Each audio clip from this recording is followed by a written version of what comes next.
The following sports presentation is brought to you by the PCTV Network, powered by TELUS Vision, your hometown station. We're home for you. It's Earth's Little Heaven, the PCTV Network. PCTV Network, your hometown station. We're home for you. That's our slogan, but I dare adjust. And it's the truth, and it fits best. The PCTV Network, your number one source for local sports, with your favorite hosts, Bernie, Dave, Al, and Scott. The PCTV Network, we're home for you. It's more than a slogan, it's all true. Local programming, stream 24/7, the PCTV Network. It's Earth's Little Heaven, the PCTV Network. Check out channels 22, 28, and 98. Tune in, it's sure to be great. The PCTVnetwork.com, The PCTVnetwork.com, The PCTVnetwork.com, Make sure you support PCTV Network, PCTVnetwork.com, your hometown station. The PCTV Network proudly presents Pioneer Athletic Conference Championship Baseball. Today, it's the Pope John Paul Golden Panthers against the O&J Roberts Wildcats. Hello, everybody. Welcome to the U.S. Piping pregame show. I'm Steve Karabatis. This handsome guy next to me is Rod Johnson, and we got a game going on today, Rod. The 3 versus 4 seed, which means that these were the underdogs in the previous round. Hardly look like underdogs, though. Let's talk about Pope John Paul first. We saw them earlier this year on PCTV at Phoenixville, and they did a number on that Phoenixville team. What do they need to do to beat this O&J Roberts team here? Well, I think they need to stay true to themselves. They are a very aggressive baseball team. Sometimes you can get too aggressive, so I think it's important that they're aggressive, but they're intelligent tonight. Running the bases, not giving up free bases. And I look for this to be a really close ball game. Not because they're 3 and 4, because they look like they're close together in their talent, in their rankings and everything. But I just think it's going to be a great game because you know what, Steve? They can say all they want in baseball, but playoff baseball is different. It is. So the O&J Roberts Wildcats coming off a 1-0 extra inning victory. What do they need to do to secure a victory here at Ram Stadium? Well, I think if they go back to just a few days ago when they beat Springford in a heck of a baseball game, 1-0, 8 innings, feed off of that momentum. Know that you can win the close game, because I truly believe this is going to be one of those close games that the team with the fewest mistakes is going to walk. Last games these two teams played back on the 24th of April, O&J winning 3-2 in 8 innings. Start time moved up 2 hours to try and avoid the rain here. Hopefully we won't see any rain. We got a great matchup coming. Tune in right after this message.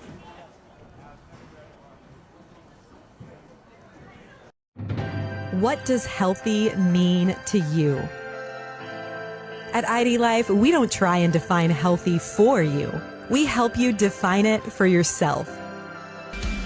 For ID Life, healthy is a community of like-minded individuals who exist to help others reach their dreams while they are working on their own. We didn't invent healthy, we just simplified it. Call Cindy DiPaoli, Certified Health Coach, helping you with your health, wellness, and fitness needs. At O'Donnell, Weiss & Mattei, our team approach makes all the difference. Business law is complex because it's easy to make costly mistakes. OWM is able to handle any area of law that a business or individual in our community needs. We are the ones who are uniquely talented and uniquely positioned to do that for your benefit. That's what drives me to come to work every day. OWM Law. Your life, Your business, your law firm.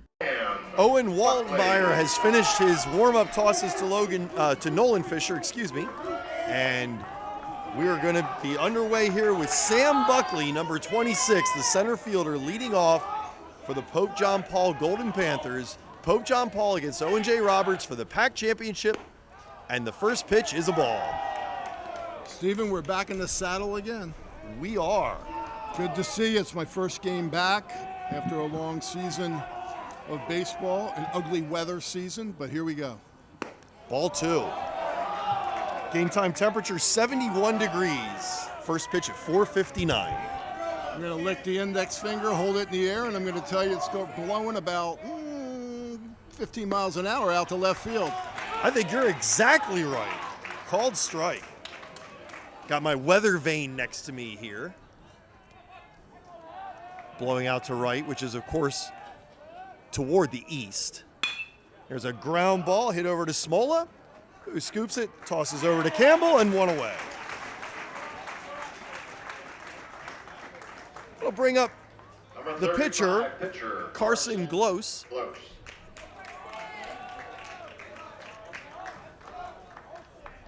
Glose is batting .424 this season. Leads the team in plate appearances with 74. And in hits with 25. 25 for 59. Called strike.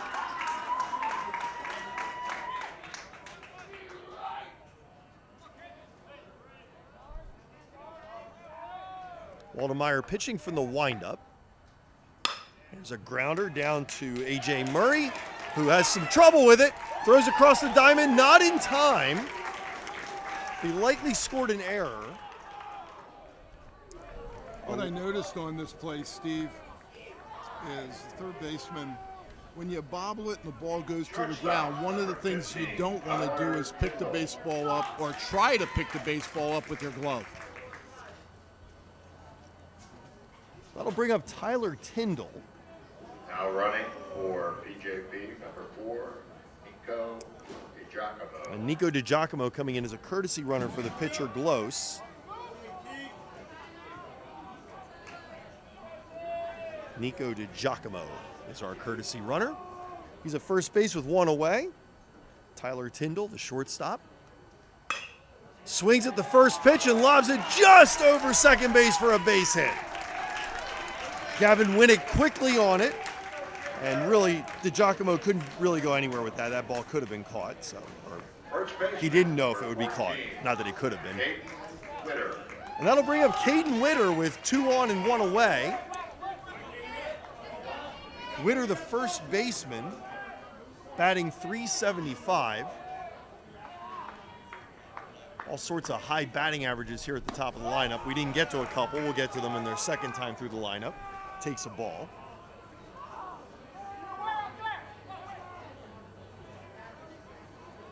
A lot of rallies start with free bases, so not what O&J was looking for to start this first inning.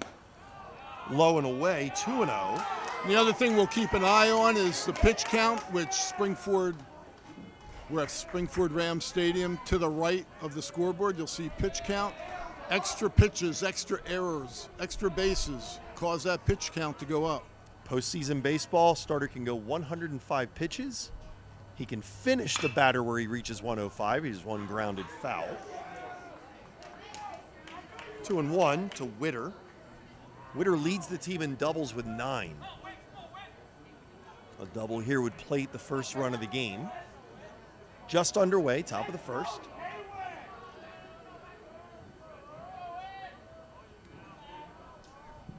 There's the pitch to Witter. Takes on the outside, 3-1.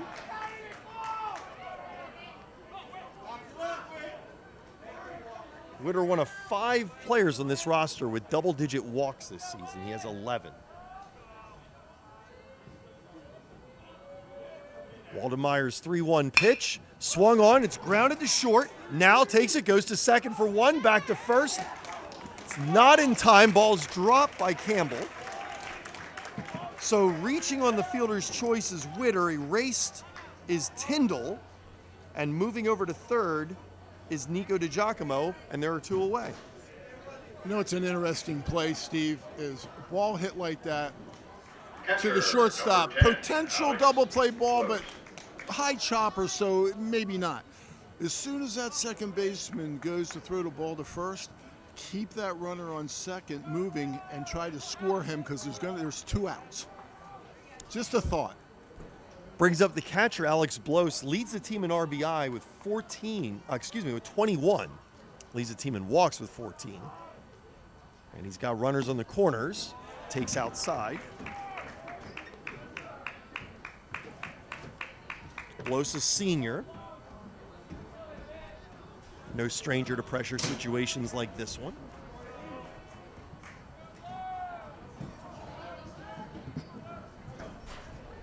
Here's the pitch. Curveball.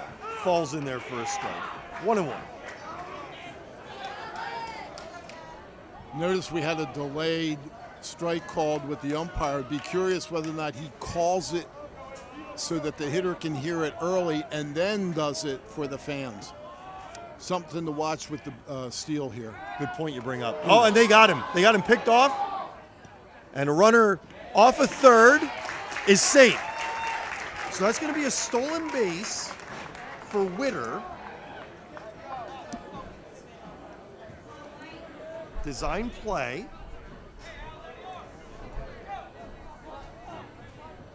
Puts runners at second and third. Count remains 1-1 on Blows as there was no pitch there. They threw back trying to get the Giacomo leaning off at third. He was going to try and score on a rundown. There's the strike ball again. So it's 1-2. And Owen Waltemeyer could see his way out of here with one more pitch.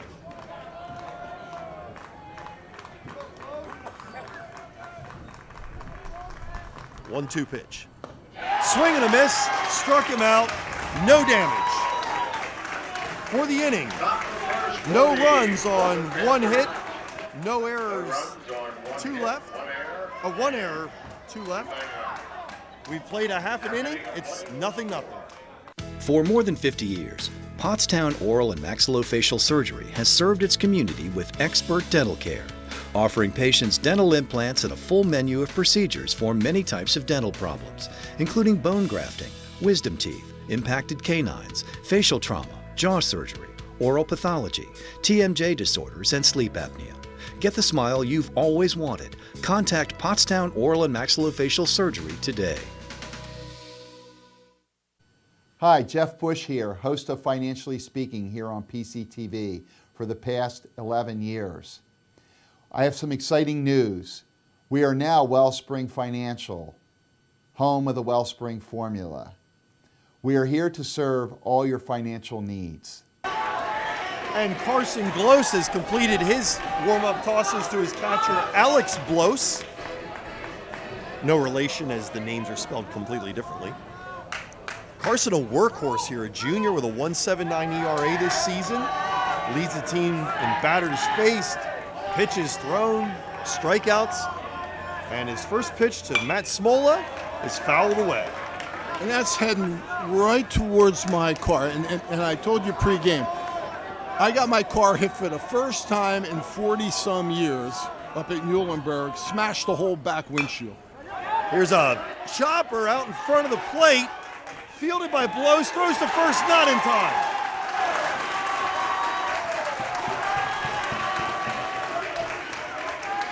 We don't have StatCast here, but that was a 7-foot exit velocity of 12 miles an hour single that looks like a scorcher on the scorecard.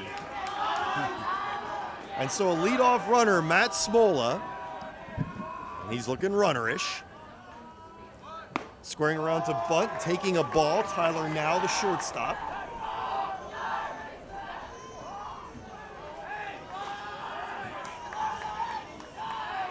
And a toss, he throws it away. Carson Glos with just a lob throw, and this is going to be a two-base error.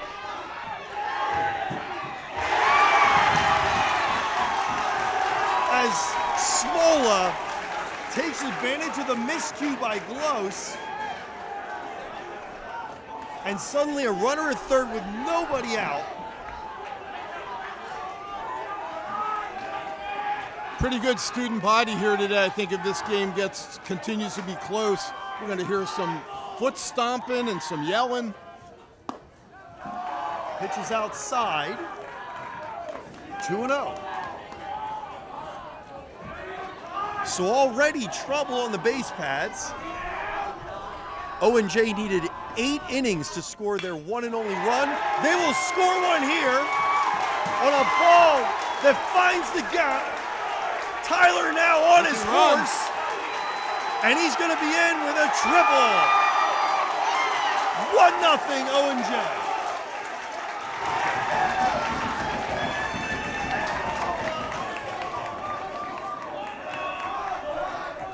That young man can pick him up and put him down.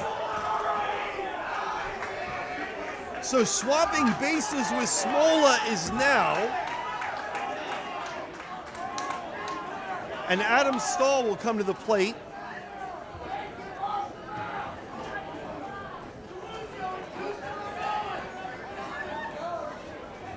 Stahl, the third consecutive senior in this lineup.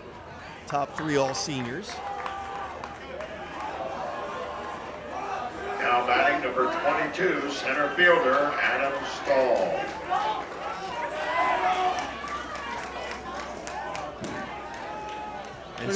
Go ahead. They're going to play their middle infield back here, first inning, not looking to give up an easy base hit. I think it's the right move. Yeah, I was just going to say, it's Stahl, if he can put one anywhere to the middle infielders, will have himself an RBI as well.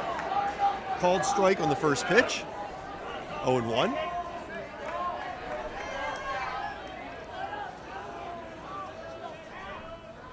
Oh, and 2.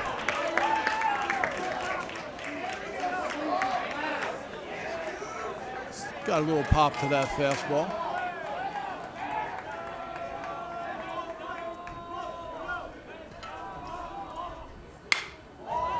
This one is fouled away on the right side toward your car. I think I got a magnet on the back of that thing all of a sudden. I don't know what's happening. Thought I heard glass shatter. I wasn't sure. Well, I'm just glad you're financially independently wealthy that you can help me out. Do what I can. Gus pays me well to do this.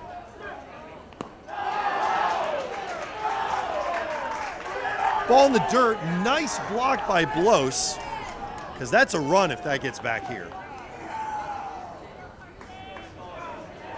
You just don't want this game to become too fast for you. Just slow it down. It's 1-0, first inning. Even if you get out of it 2-0, no harm, no harm. And this one is an infield pop-up. This is not going to score the run. Billy Ty makes the catch. And there's one away. Now you can start to feel yourself working out of this inning. This is where I like a pitcher to really bear down and get himself a strikeout. Two things that do not advance runners, Rod. Strikeouts and infield fly balls. Strikeouts are something a pitcher has some control over. It's ball 1. But I've wondered in your career, have you found pitchers who can induce the infield pop-up? Is that a skill or is that just luck? I think inducing ground balls is easier than inducing pop-ups. This one does get away from Blos, and coming in to score the second run of the game, Tyler now 2-0 O&J.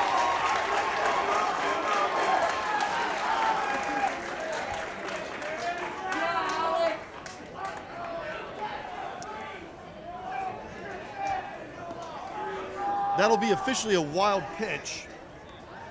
Charged to Carson Blos's ledger.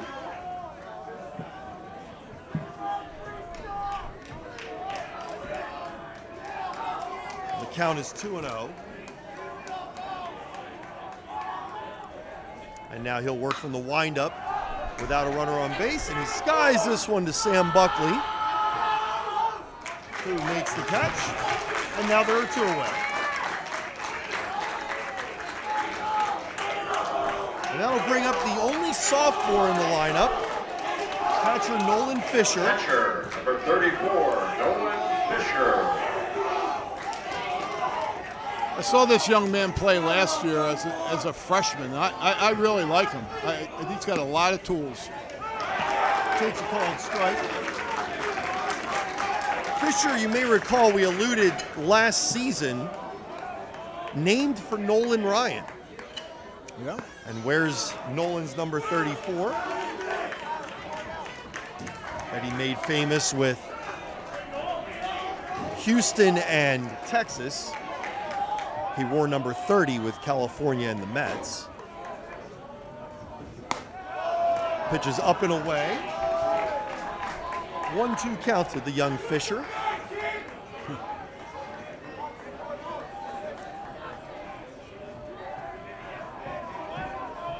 Now the 1-2 pitch. Curveball. Drops it in there. Called third strike. But the damage is done. 2 runs, 2 hits, 1 error, nobody left. It's 2-0 Owen J. Roberts after 1. This is the year you're going to improve your game. No excuses. And the pros at Blackwood Golf Academy are here to help. With their 23-acre all-grass driving range, full-service pro shop, and computerized swing analysis, Blackwood Golf Academy will get your game up to par. Need lessons? Individual and group instruction with head pro Chris Carr will shave strokes off your game and make you the envy of your next foursome. Blackwood Golf Academy, a country club setting open to the public, adjacent to Blackwood Golf Course in Douglasville. Hi, I'm Christian Kelly, and I'm an agent with New York Life Insurance Company. For over 175 years, New York Life has been helping individuals, families, and businesses build financial security through life insurance and retirement planning. My goal is to help you protect what matters most and create a plan that fits your needs. To learn more, reach out to me at 484-673-6743. Again, it's 484-673-6743. Christian Kelly, New York Life Insurance Company. Quite a crowd here today, Rod. Both teams well represented. Quite vociferous. I was going to say, as either team scores or does anything good, you're gonna hear it. There'll be some bantering back and forth, I'm sure, as it gets a little testy. Gavin Gross leading off the second here, and the right fielder takes a strike from Owen Waltemeyer.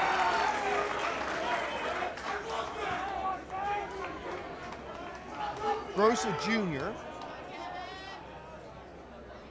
and he swings and lines it into right field for a base hit. So a leadoff base runner for Pope John Paul. Exactly what they need after giving up 2 in the bottom of the first. That was really a nice piece of hitting. You see a lot of guys anymore trying to pull a lot of baseballs. That pitch was low and away. He went down and got it, and that wasn't a bloop. That was a line drive to right field. Brings up Tony Tosco, the designated hitter, and he fits his description well. Shows a bunt, takes a strike. Tosco, designated to hit, is batting .395. So he's doing what he's designated to do. At this point, though, they did square around the bunt. Let's see if he does it again. He does have 1 sacrifice bunt this season. He just stepped out. He may have missed a sign.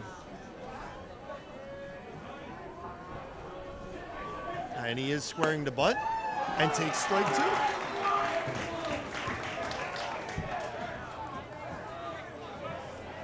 So we'll see if the bunt is still on with 2 strikes. It is unlikely.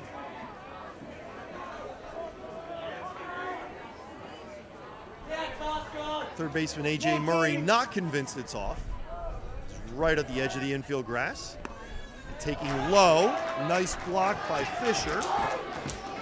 You know, Owen's kind of slow to play. I have my trusty stopwatch with me, and he's about 135, 140 to the plate. I think he can get away with it a little bit more because Fisher really has a good arm behind the plate. So when you add those 2 numbers together, they're not bad.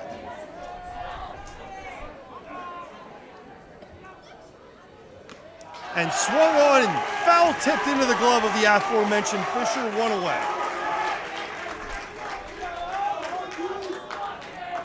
Brings up Hunter Mishak, the left fielder. Hunter Mishak. Mishak with a couple triples this season.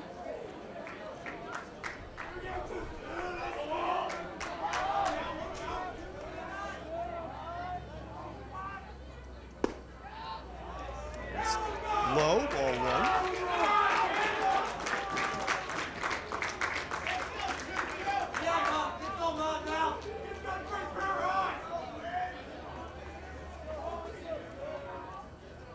Baltimore from the stretch. 1-0 pitch. Up and away, 2-0. What high school pitchers are going to have to get used to when they go to the next level is an umpire like Sawyer behind the plate. Sawyer does college baseball. I'm very familiar with him. And the strike zone is a lot tighter. And I can see a little bit of his collegiate umpiring here today. I'm not saying that's a bad thing. What I'm saying is a lot of times umpires in high school will give that ball or two balls on the corners, and Sawyer tends not to do that, and I think it's been evident today that he's not going to give it. You're going to have to throw the ball over the plate today. 3-0 pitch. Called strike. If you're wondering about Gavin Gross's speed over at first base, he does have 2 steals this season. But this is a team with 70 steals. Whoa. So they're not afraid to run, partner. Here's a 3-1 pitch. Inside corner for a strike. And it's 3-2. So Waldemeier down 3-0 in the count. Works his way back with a couple strikes. And now Mishak will have to swing at anything close.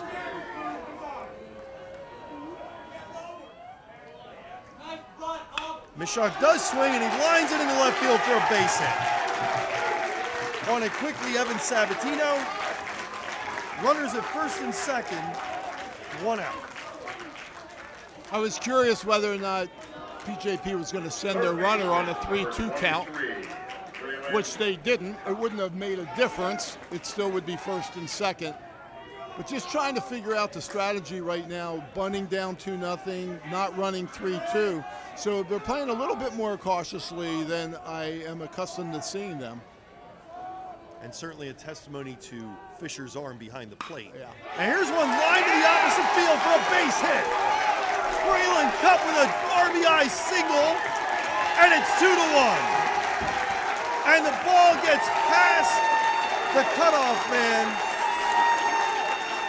allowing Cupp to go to second. Takes him right out of the potential double play. You talked about fundamentals at the outset. Center fielder, number 26, Sam Buckley.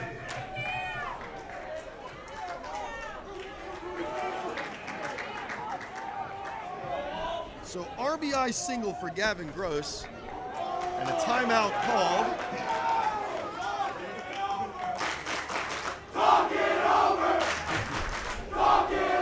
Hunter Mishak at third, Braylon Cupp at second.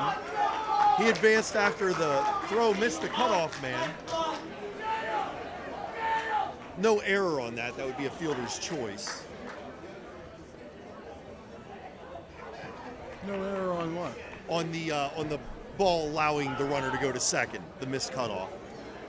It's That not is an error. It's not, though. There's still only one error on the board. Well, that's what the board says, Right. my friend. No, I understand. Officially not an error. But yeah, absolutely. That extra base, you have to account for that somehow. They'll account for it as a fielder's choice, but a huge, huge play. And again, middle infield back. Yeah. They're okay to concede the run for an out. Buckley 0 for 1. He grounded to second, leading off the game. And takes a strike.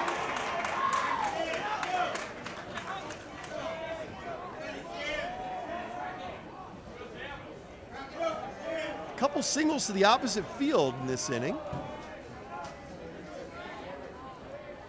And one into left, and we have a one-run game, blocked by Fisher. You can hear it thud off his chest protector. 1-1.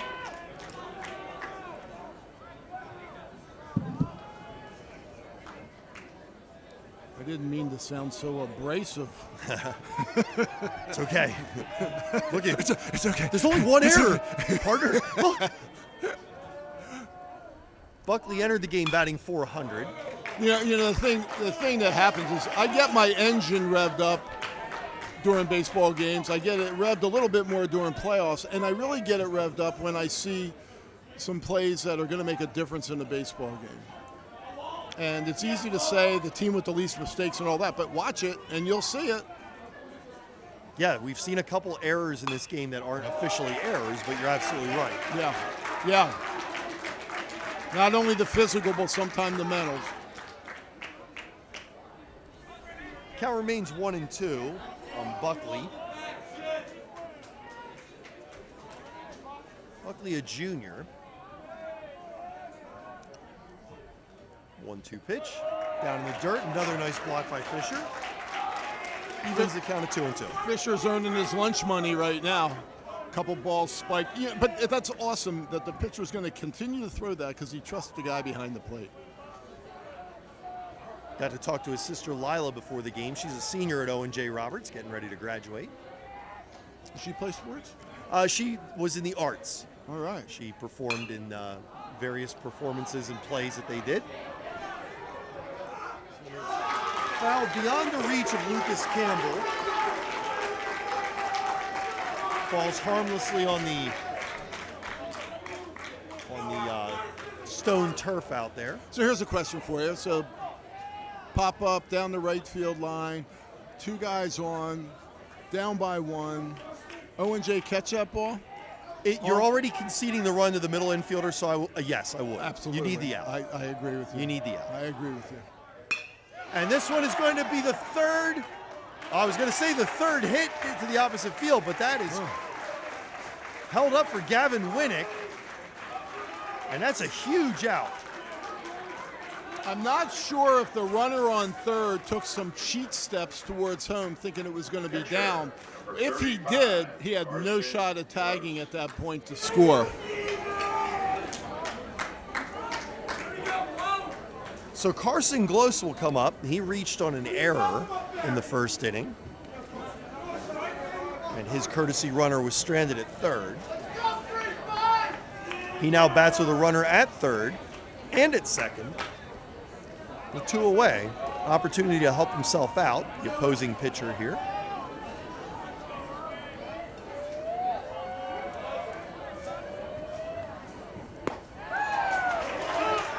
You know, Owen's already up to 37 pitches here. It's only the second inning.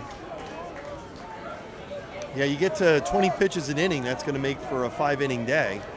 And a lot of high-pressure pitches.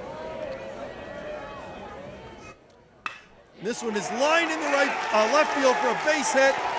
And this is going to give his team a 3-2 lead. Cut off. 2 RBI for Carson Gloss. 3-2 Pope John Paul. And that's where that throw in from right field, getting by the first baseman, cost O&J, where he was able to advance to second base where a single scored 2. Nico DiGiacomo coming in as the courtesy runner again. And Hunter Mishak and Braylon Cup score the tying and go-ahead runs. A lot of action in this one so far. Brings up Tyler Tyndall. He singled his first time up. Called strike.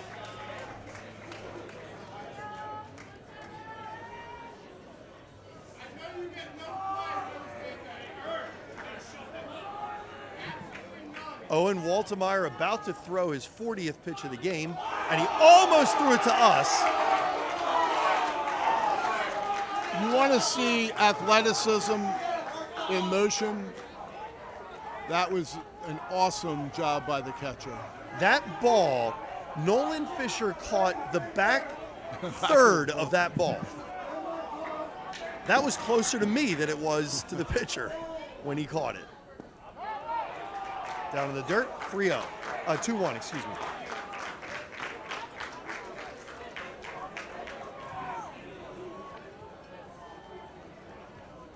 I think Waldemeyer tried to throw that one extra hard, too.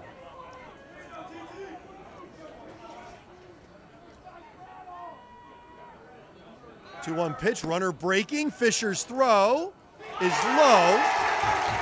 Gets into center field, but stolen base for DiGiacomo.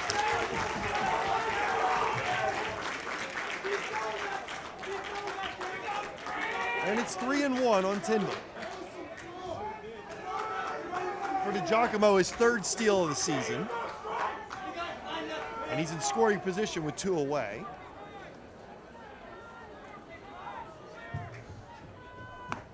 Pitches outside. First walk of the game.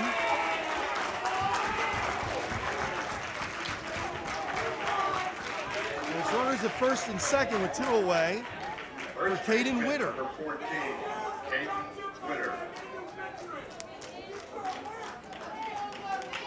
That is Tyndall's 10th walk of the season. Witter takes outside. He reached on a fielder's choice in the first inning.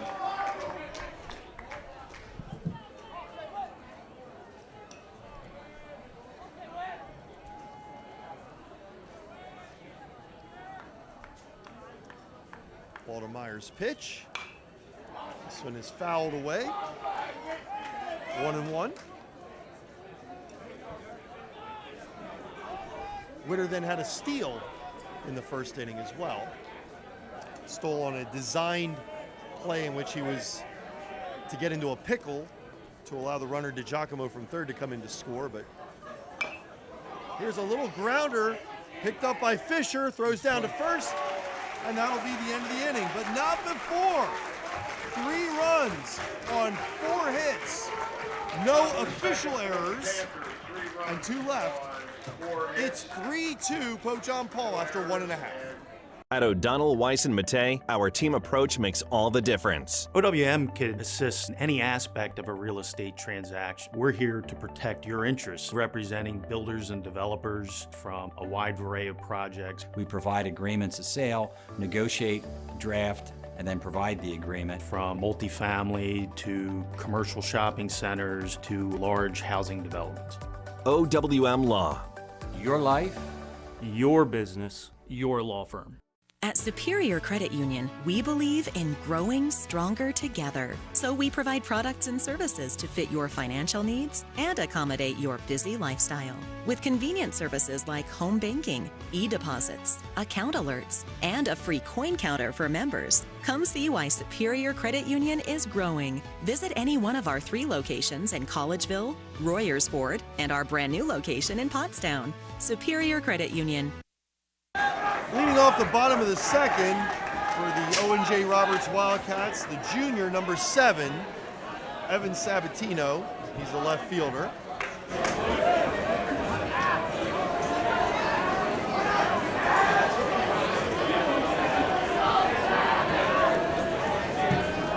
And Carson Glose throws his first pitch, and it is hit deep into right field. That ball is off the fence on 1 hop. Sabatino rounding second. He's gunning for third, and he's in there with a stand-up triple.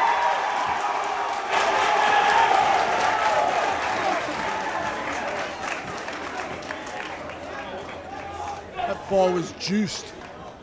First baseman, number 37, Lucas Campbell. So Glose's first pitch with a lead in this game. And Owen J is 90 feet away from tying it. We talk about shutdown innings all the time. When your team scores 3, can we shut the inning down in the bottom or the top of the inning, depending on who scores? Because the team gets the momentum right back if they score here. Lucas Campbell, the first base senior, is the batter. He took a ball in the first pitch, squared around to bunt, does it again. So looking like a safety squeeze on here. Yeah, he looks like he's trying to push it down to first base. First baseman really isn't moving much. And this grass looks just perfect to bunt on, to be honest with you. It looks like a carpet. Again, squaring around and pushing it toward first, as you said, but foul. He doesn't have to be too cute with this. Like sometimes for a sacrifice, you want the ball maybe closer to the line, but or for a base hit, fair or foul, they call it. It's either going to be fair, a base hit, a foul ball, strike. He doesn't have to be that cute. Just get the ball away from the pitcher and it's a run. Campbell squares again. This time he does get it down. Goes to the pitcher, who throws over to first base. And the RBI to Campbell on a perfect safety squeeze. 3-3 game.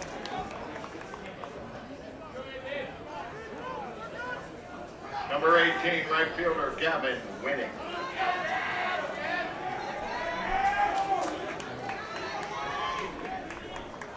So officially goes in the book as a sacrifice bunt, moving the runner home. And this one is lined into left field by Winnick, but there to catch it, Hunter missed shot, and quickly 2 away. Third baseman, number 23, A.J. Murray. That brings up A.J. Murray, the third baseman, and the senior, and of note, the 9-hitter. So that one runner reaching base and coming around to score resets the lineup, as this is grounded to Billy Ty, who throws to first, and tell you what, A.J. got there in a hurry, but not quite in time. So for the inning, 1 run on 1 hit, no errors, none left. It's 3-3 after 2. Butter Valley Golf Course, conveniently located in the quiet rural setting of Valley, PA, just off Route 100. One of the nicest, most affordable 18-hole course in the region. With changing elevations, challenging greens, and scenic fairways, golfers of all ability levels are sure to enjoy their round. Butter Valley Golf Course is a great place to enjoy the game of golf with friends or family, young and old alike. Grab some buddies and grab a meal at the Runway Grill before or after your round. Butter Valley Golf Course. Hi, my name is Carl, and I want to give a little shout out to Gus and PCTV. We've been using PCTV for years, going back to the days of the home show at Sunnybrook. Some of the things that I have seen at Steve's Mower Shop, people will stop me at the gas stations and saying, I seen you on PCTV. They really enjoy what we do here. Gus has been helpful as far as setting up what we do as far as the info commercial. I am greatly appreciative of what he has done, and PCTV has been a great way for me to get the word out that Steve's Mower Shop, and they do a great job of promoting Steve's Mower Shop. 3-3 game after 2 innings. These two teams played to a 3-2 8-inning affair back on April 24th, as we said during the U.S. Piping pregame show. They have already exceeded that after 2 innings. You can feel the excitement in the room. Ball 1 to Alex Blos, the catcher. Leading off the 3rd inning, Alex struck out to end the 1st. And this one is lined into right field. Gavin Winnick has a beat on it, and there's 1 away.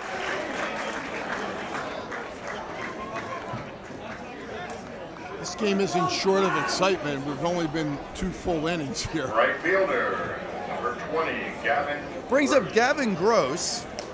He singled leading off the 2nd.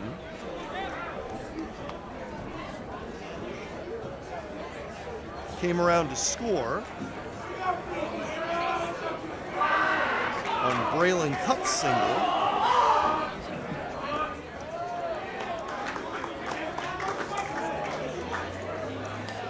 Takes a ball. The next pitch will be number 50 as that number continues to climb. And that one's up 2-0. Yeah, by comparison, Glos only 7 pitches in the 2nd inning. I gave up a run, but only 7 pitches that inning. He's only at 24 after 2 innings. Strike called.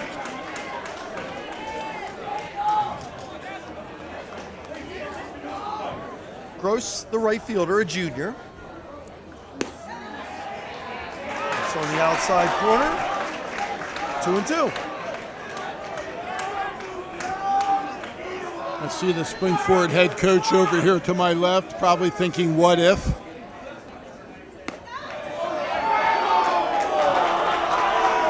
And it's 3-2.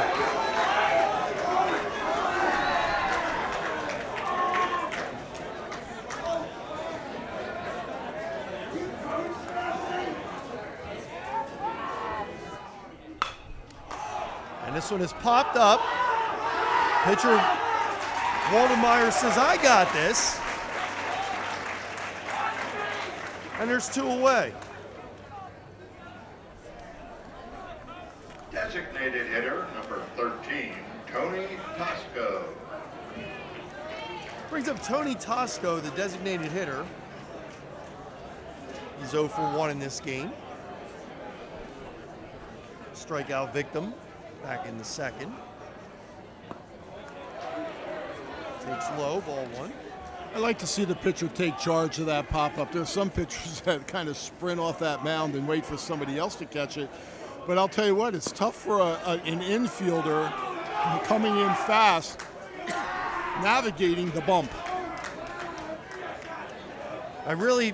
But I never understood, even at the higher levels, why the pitcher doesn't take authority on those. It's usually one of your best athletes on the field. Is it just that they don't practice catching pop-ups? Is that all it is? I'm not so sure at the MLB level that they're overly athletic. I mean, you have your guys like Greg Maddux. Oh my gosh. Greg Maddux. Holy cow, had a senior moment. But especially some of the relievers that come in, they're just coming in. They're throwing the ball 100 miles an hour. They want no parts of those mile-high pop-ups. And quite frankly, if you see a pop-up here versus seeing a pop-up in the big leagues, they're probably 3 times higher. So a strikeout, and as you may have heard the announcer say, that is Adam Stahl who pitched that inning. We apologize for not getting to that before. No runs, no hits, no errors, none left. It's 3-3 after 2.5. Welcome to WQ Diner, located here on Route 100 and King Street in beautiful Pottstown. I'm William Quinn, owner here at WQ Diner. We serve the freshest ingredients, all homemade food with exceptional service. We're open daily, 7 days a week, 5:30 a.m. to 11 p.m. Breakfast all day, full menu available all day. With homemade food, the best ingredients, and exceptional service. Take a pick from our large assortment of gourmet desserts. Baked fresh daily. WQ Diner, the finer diner. I'm William Quinn, owner. Look forward to seeing you soon. Thank you. Matt Smola, the leadoff hitter, leading off the 3rd inning here for the Wildcats in a 3-3 game.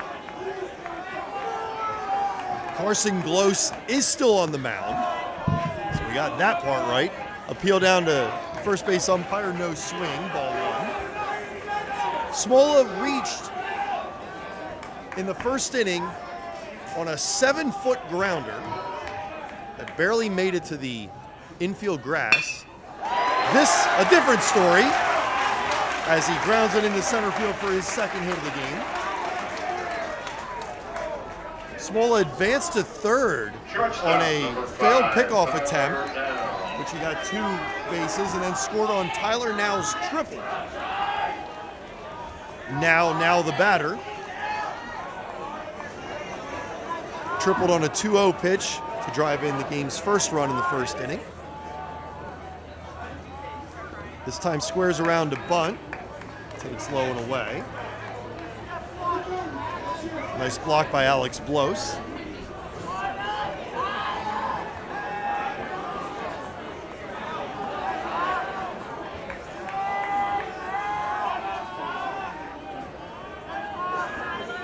Now squares again. Bunts it down towards first, but foul. 1-1.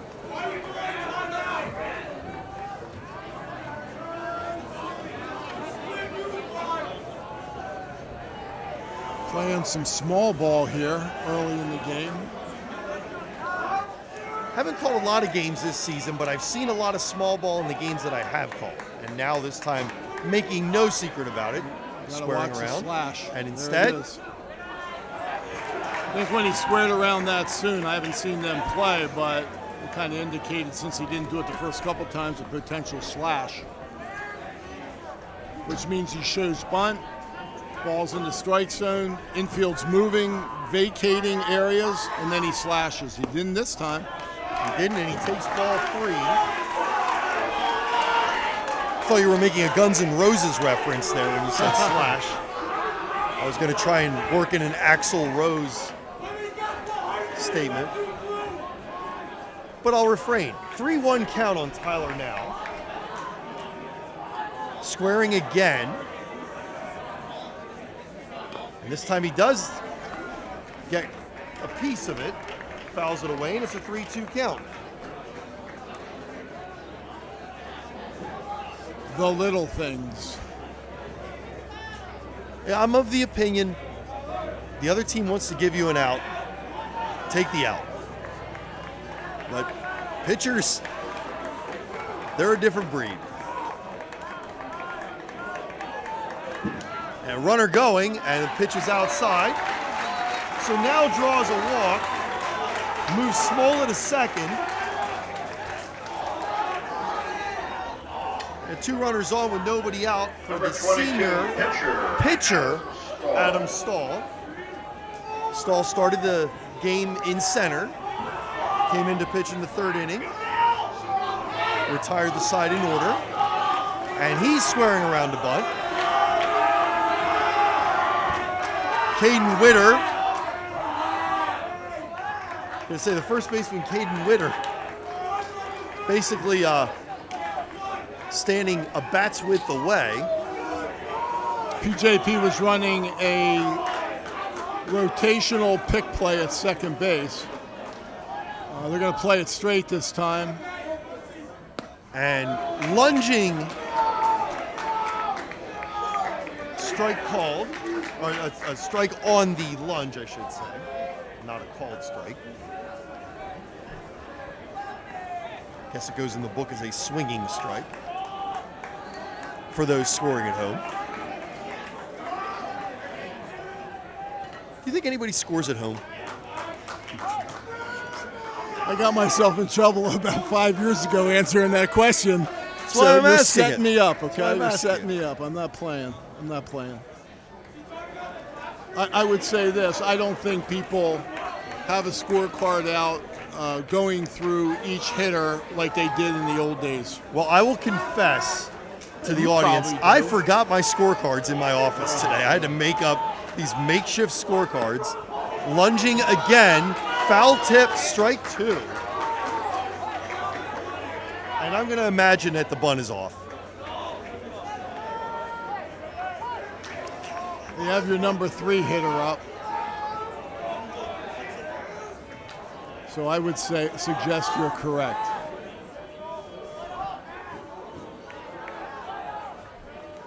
Swinging. Here's a fly ball, deep foul, caught by Gavin Gross. So that will advance Smola. It's not officially a sacrifice fly, but it kind of does the job. The double play, though, still in order. Tyler now unable to advance, still at first base. Now batting number 3, Owen Waldemar. That brings up Owen Waldemar. He was the starting pitcher in this game. Pulled after 2 innings and 46 pitches. So Stahl, to me, gets a half of a quality at bat. He did move one of the runners, had an opportunity to move 2. Like you say, the double play's still intact, which you always want to keep. And we'll see how big it is that he couldn't get the bunt down. Especially if Glos can spit a double play here. Waldemar flew to center his first time up.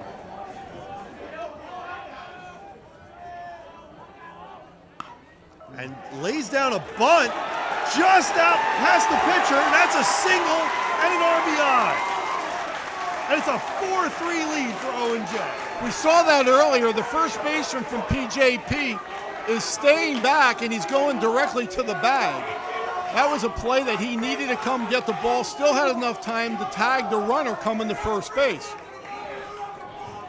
Number 34, catcher, Nolan Fisher. So not a sacrifice. That is a single and an RBI. And that brings up Nolan Fisher, the catcher.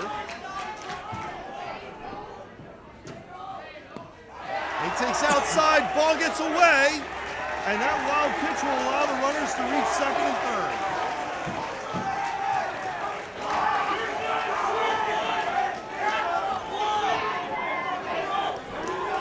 So now at third, Waldemeier at second. Fisher the batter. Bringing their infield in here, second and third, down one. Fisher takes a strike. Fisher was called out on strikes to end the first inning. This is hitter's paradise right here. Hitter's paradise, infield in, one out. Fisher swinging at an off-speed offering. He's down in the count 1-2.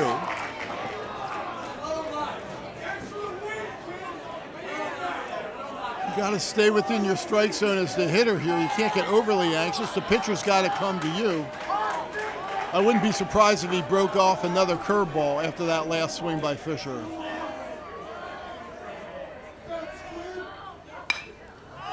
This one is popped into the infield. Billy Ty under it. Fighting the wind, makes the catch. And there's 2 away.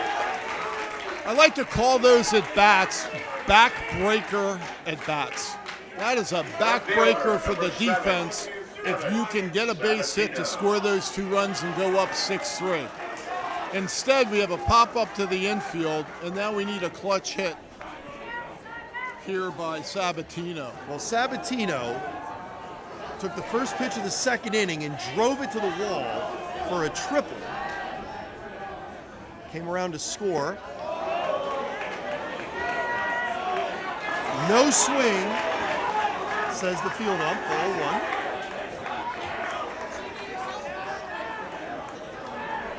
1. It is difficult for the umpire behind the mound to call the check swings versus down the first baseline with a right-handed hitter, or if he ends up moving to third. But that's a tough call. I'd want it, don't get me wrong. That ball goes sailing past the catcher Bloss. And on a wild pitch, Tyler now comes around to score the 5th run of the game for O&J.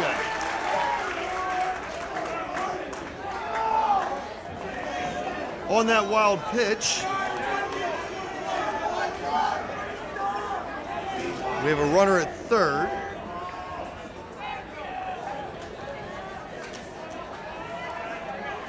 That's Waldemeier down at third.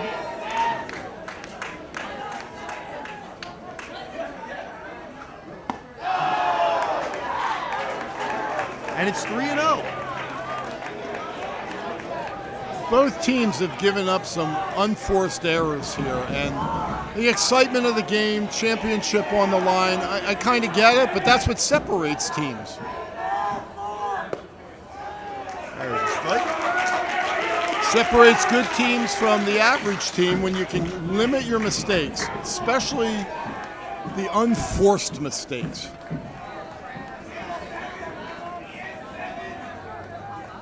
Time call.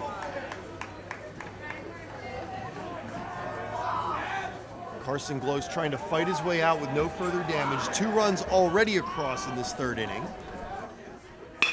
And this one is lined right back up the middle. Billy Ty picks it up, but to no avail, throws it to first. Not in time. RBI single for Sabatino. 6-3 O&J.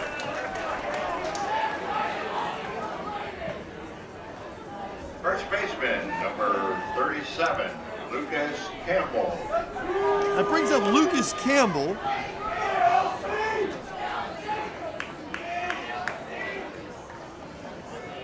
The first baseman had a sacrifice bunt.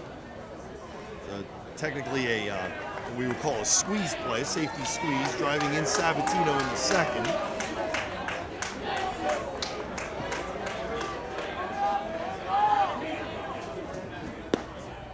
Takes a strike.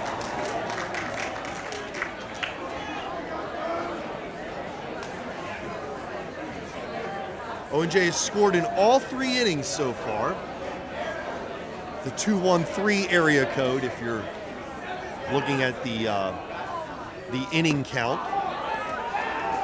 And stealing second, Sabatino, and he'll move on to third on the wild throw.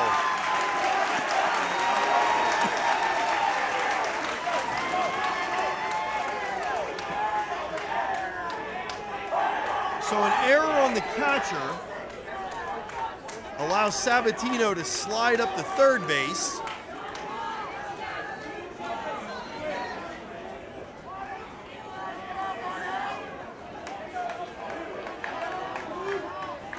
Things are unraveling a bit here for PJP. And the ball gets past the catcher. 7-3 O&J. Sabatino's speed forcing that issue.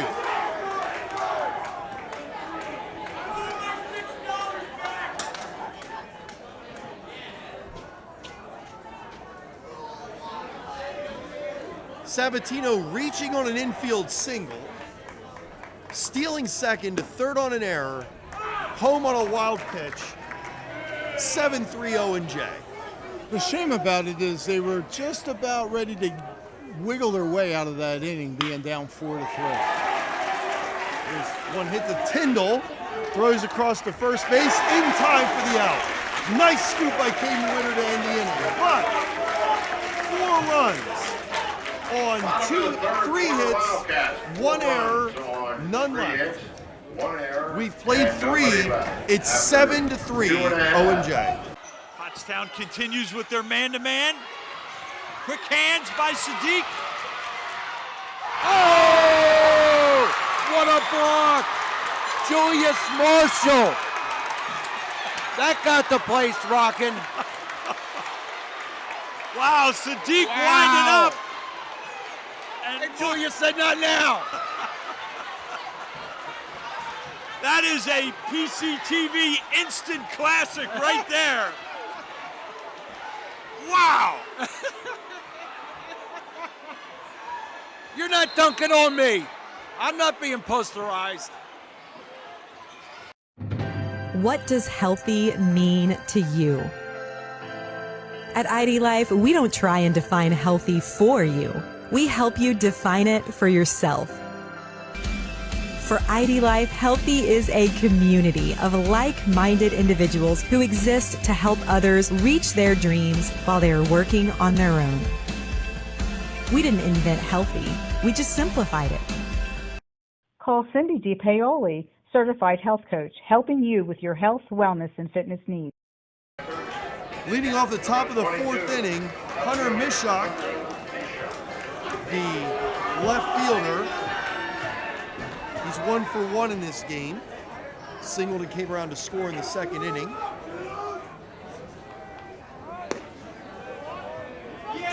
PJP needed a tourniquet to stop the bleeding in that last inning, and I just feel, a bit of a shame here that they had the chance to get out of the inning.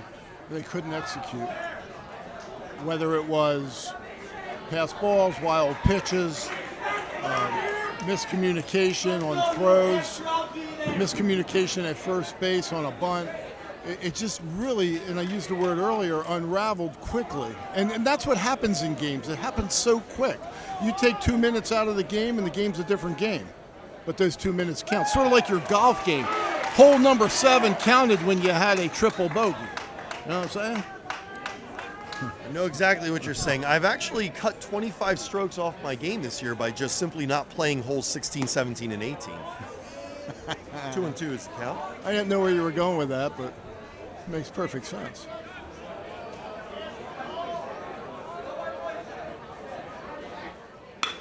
And this one is grounded to short. Now, cross the diamond, not in time. Mishak way too fast. That'll be an infield single. Steve, did you ever hear the term ground pound? Yes. Ground pound. So when there's a ground pound, when it hits the dirt in the front, or if you're playing on turf, AstroTurf, I'll call it AstroTurf, I'm old school. If it hits in that brown area, you got to come get it, because when it takes that extra hop, and now has a strong arm, but he couldn't throw him out. This one's lined up the middle for a base hit. So my point is, on a ground pound, the infielders need to crash in order to get the big hop. Great point. And Pope John Paul has the tying run on deck right now. with nobody away. And Fisher out to talk to his pitcher, Stahl. Well, I saw PJP get together with their head coach between innings. There's no quit. There's no quit in this team for sure. You don't go 16-5.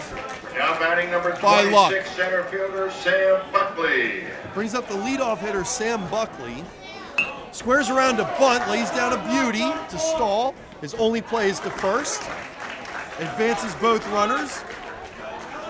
So one away, but two runners in scoring position for Pope John Paul.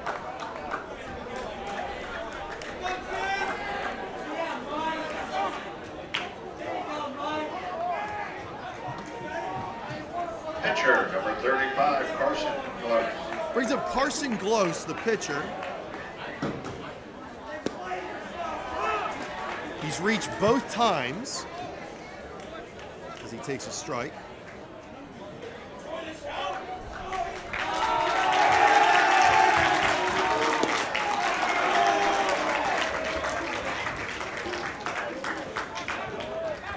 And on the swing, it's 0-2. Close drove in 2 runs with a single back in the second inning. And he takes a called third strike. 2 away.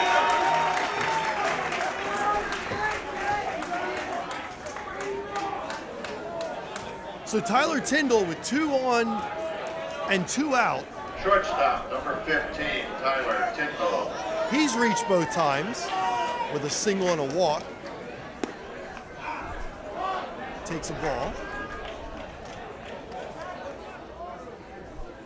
Pretty much a cardinal sin, taking a called third strike.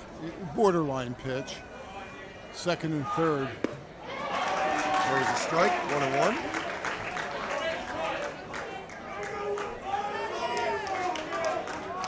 And if my eyes don't deceive me, Ryan Hatt, number 10, is the center fielder.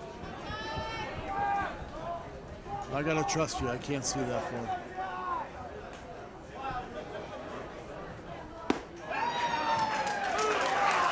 It's 2-2. Hitters, if they recognize his breaking ball, if it's coming at your right shoulder, if your front shoulder, it's going to be a strike. If it's over the plate to start, it's going to be a strike to a ball.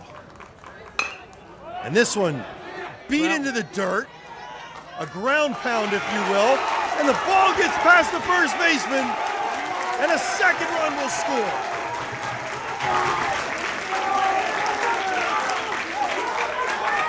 So Mishak scores the game's 4th run for Pope John Paul on the RBI single by Tyndall.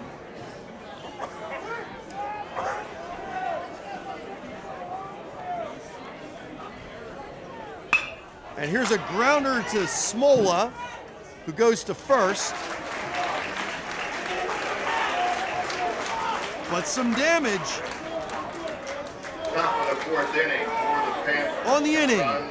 2 runs on 3 hits, 1 error, 1 left. 1 error and We've 1 man played left. 3.5. After 3.5. It is 7-5. This is the year you're going to improve your game. No excuses. And the pros at Blackwood Golf Academy are here to help. With their 23-acre all-grass driving range, full-service pro shop, and computerized swing analysis, Blackwood Golf Academy will get your game up to par. Need lessons? Individual and group instruction with head pro Chris Carr will shave strokes off your game and make you the envy of your next foursome. Blackwood Golf Academy, a country club setting open to the public, adjacent to Blackwood Golf Course in Douglasville. At O'Donnell, Weiss & Mattei, our team approach makes all the difference. With special needs planning, what I can do with families is help to make sure that in the event the parent no longer is there to finance the care of their child, that there's a trust available or other people available to make decisions for that child. I really like working with my clients, I like coming to work, and I really like helping them find solutions for their problems. OWM Law. Your life, your business, your law firm. Gavin Winnick will be leading off the bottom of the 4th here for O&J with a 7-5 lead. And he'll be facing Nico DiGiacomo, the new pitcher for the Pope. We've seen Nico on a couple occasions as a courtesy runner. He comes in for Billy Ty, the second baseman. So Braylon Cupp will slide from third over to second. And the pitcher, Carson Gloss, the starting pitcher, goes over to third base. So DiGiacomo will not be in the batting lineup. He's quickly ahead of Winnick, 0-2.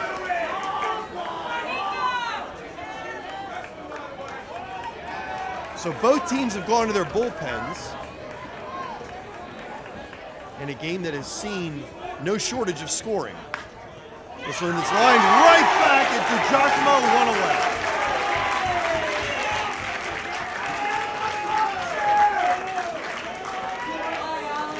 And that'll bring up A.J. Murray. Third baseman, A.J. Murray. Third baseman grounded out to second his first time up.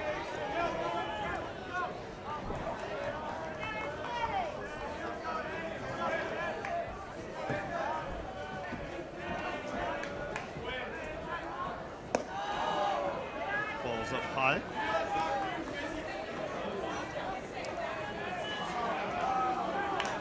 DiGiacomo with a 2.21 ERA coming into this game.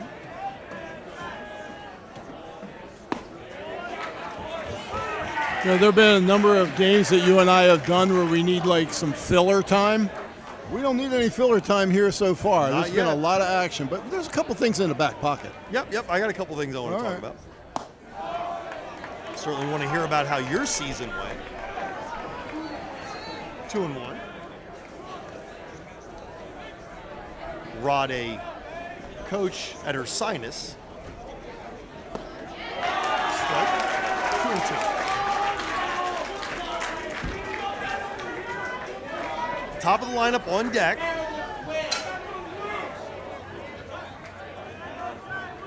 A 2-2 pitch. Swing and a miss, struck him out. 2 away.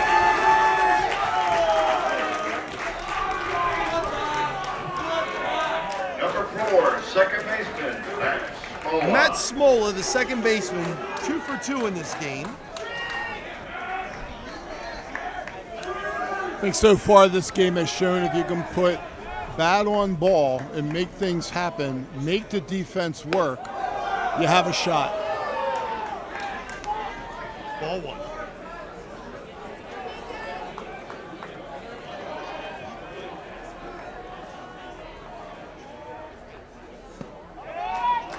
Strike. I was looking at the statistics.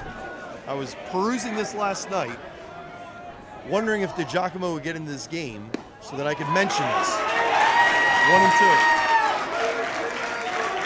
2. Opponents have 1 hit against them this season in 12 2/3 innings. 1 hit in 41 official at-bats. And this one is lined where Gavin Gross makes the final out. That's an .024 batting average. Wait, we need to revisit that stat. So you sure there's not a typo? I'm not sure, but no runs, no hits, no errors, none left. It's 7-5 O&J after 4. For more than 50 years, Pottstown Oral and Maxillofacial Surgery has served its community with expert dental care, offering patients dental implants and a full menu of procedures for many types of dental problems, including bone grafting, wisdom teeth, impacted canines, facial trauma, jaw surgery, oral pathology, TMJ disorders, and sleep apnea. Get the smile you've always wanted. Contact Pottstown Oral and Maxillofacial Surgery today. Butter Valley Golf Course, conveniently located in the quiet rural setting of Valley, PA, just off Route 100. One of the nicest, most affordable 18-hole course in the region. With changing elevations, challenging greens, and scenic fairways, golfers of all ability levels are sure to enjoy their round. Butter Valley Golf Course is a great place to enjoy the game of golf with friends or family, young and old alike.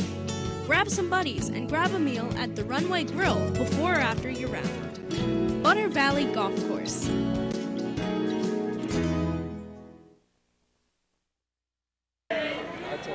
We moved to top of the 5th inning. O&J leading Pope John Paul 7-5. And Alex Blos will be the leadoff hitter. He's the catcher. Alex is 0 for 2 in this game.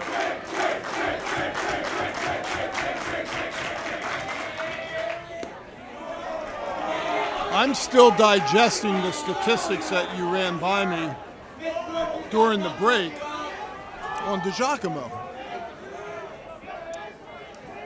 I'm going to have to stare at him a little closer to see exactly why players are having so much trouble putting bat to ball. Well, my stats are off of Max Preps. So it's whatever has been inputted by the team statistician. Here's a grounder to Tyler now. Throws across. And there's one away.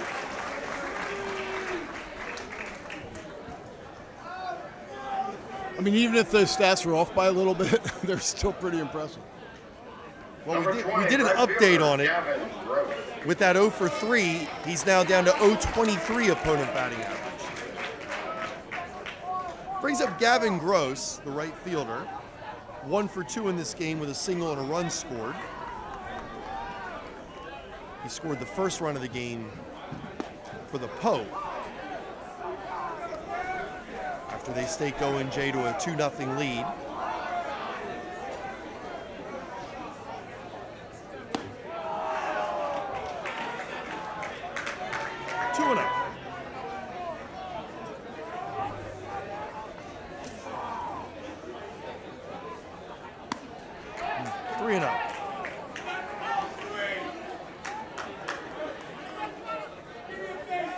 I mentioned at the outset this game was moved up by 2 hours to try and avoid the rain that's expected this evening. Strike called. The radar looks pretty safe right now. There is definitely rain coming.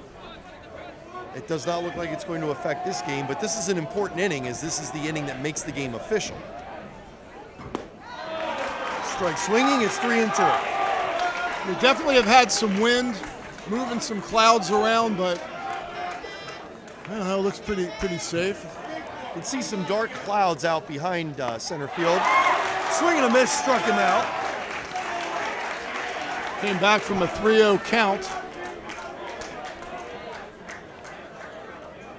And that'll bring up Tony Tosco, the designated hitter. He's 0 for 2 in this game. Strikeout victim both times. Curveball, strike ball. Yeah, the gray skies behind center field have certainly made for some excellent photography here. You good with the camera? I'm not, but my wife loves photography, and she loves days like this. It's this and what she calls golden hour, which I guess is that first hour of daylight in the morning and the last hour at night. And good morning, good afternoon, and good night. 2 strikeouts in the inning for Stahl. No runs, no hits, no errors, none left. And this game is official. 7-5 O&J. Hi, I'm Christian Kelly, and I'm an agent with New York Life Insurance Company. For over 175 years, New York Life has been helping individuals, families, and businesses build financial security through life insurance and retirement planning. My goal is to help you protect what matters most and create a plan that fits your needs. To learn more, reach out to me at 484-673-6743. Again, it's 484-673-6743. Christian Kelly, New York Life Insurance Company. At Superior Credit Union, we believe in growing stronger together. So we provide products and services to fit your financial needs and accommodate your busy lifestyle. With convenient services like home banking, e-deposits, account alerts, and a free coin counter for members. Come see why Superior Credit Union is growing. Visit any one of our 3 locations in Collegeville, Royersford, and our brand new location in Pottstown. Superior Credit Union. Bottom of the 5th inning, O&J Roberts leading Pope John Paul 7-5. Steve Karabatis alongside Rod Johnson calling all the action here from Rams Stadium. This packed championship game. Tyler now the leadoff hitter. Takes low, ball 1. See if I can sneak this in there. I hear you like Butter Valley, one of our sponsors, golf course. I can see Butter Valley from my backyard. Huh. Does that sound like an old vice presidential candidate talking? Fouled away, 1-1. I'll bet you can't. No, but I can see Ravensclaw because that's right. you get balls from Ravensclaw in your window. Last time I came to visit, I think I had to dodge a couple of them. We've been a bit fortunate. You have to kind of say, I'm going to hit Rod's house to hit my house, unless you're a lefty hitting from the tips. If I say I'm going to hit Rod's house, that's a guarantee I'm going to miss it. And a pop-up to the second baseman, Braylon Cup. 1 away.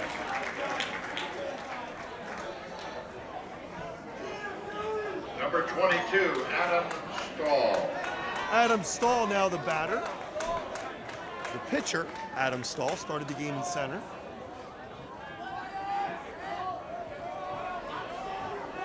Since coming in, he's thrown 40 pitches. Grounds it down to Carson Glose, who throws low.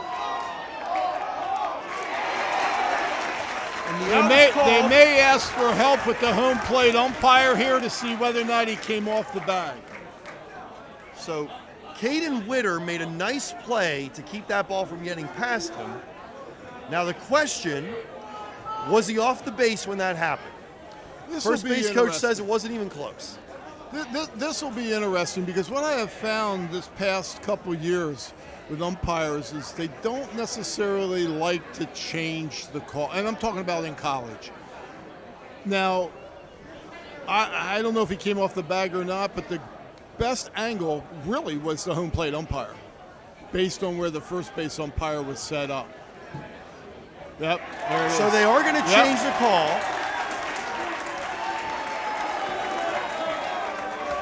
Now we'll see how they score that. Well, I think it should be scored in error. Okay, so the error drawing, that would be an error on Glose for drawing Witter off the bag on what should have been a routine ground ball. So we'll go ahead and score it that way. Well, the official scoreboard, I don't think, has made the decision yet. They have not. They're trying to get the scoreboard to change to 1 out. Now batting. Because the call has been changed. Owen Waldemeyer. Brings up Owen Waldemeyer. Scoreboard still showing 2 outs. But we know, and everyone on the field knows, there's only 1 away. And now you at home know. Strike called on Waldemeyer.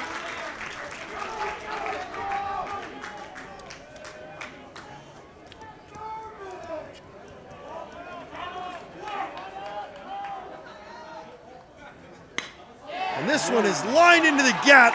That's going to find extra bases. All the way to the 365 mark. Adam Stahl comes in to score.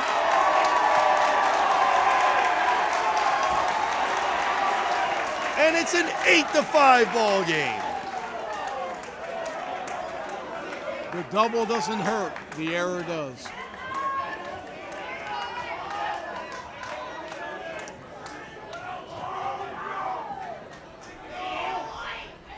Number 34, catcher, Nolan Fisher. I'll bring up Nolan Fisher. He's 0 for 2 in this game. 1 away. Takes low. And timeout called.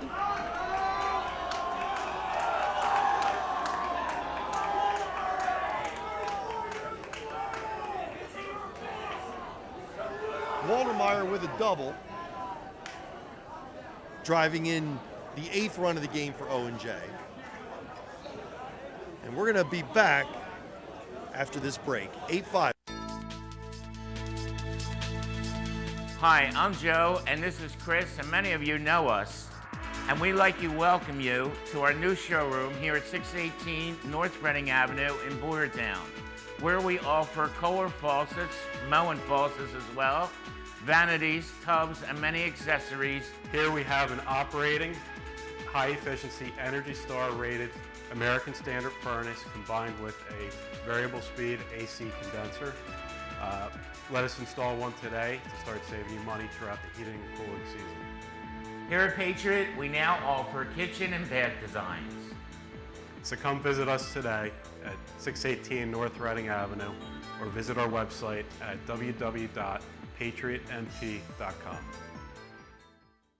There's only one out. So only one away. I know the song's Stuck on You, but it's Stuck on Two. I got this feeling deep down in my soul that you just can't lose. I'm on my way.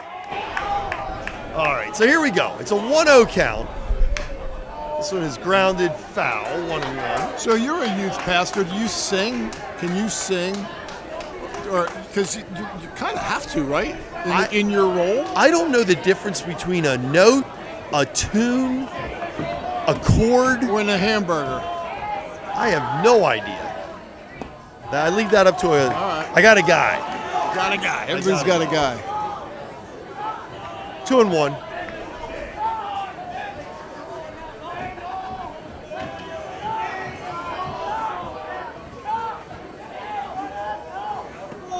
Three and one.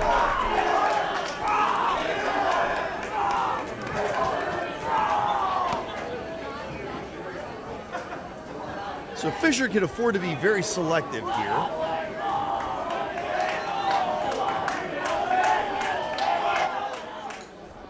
And it's low, and it gets away from the catcher. Ball in the dirt, gets past Blos. It'll be a base on balls to Fisher, but Waldemeyer will move to third on the wild pitch. So while it sets up the double play, 7, Evan Sabatino. we have a courtesy runner as well coming in for Fisher. It's number 19. That's Anthony DiPolito.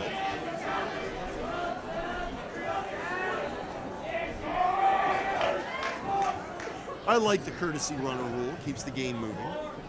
Allows Fisher to go get his tools of ignorance on without delaying the game.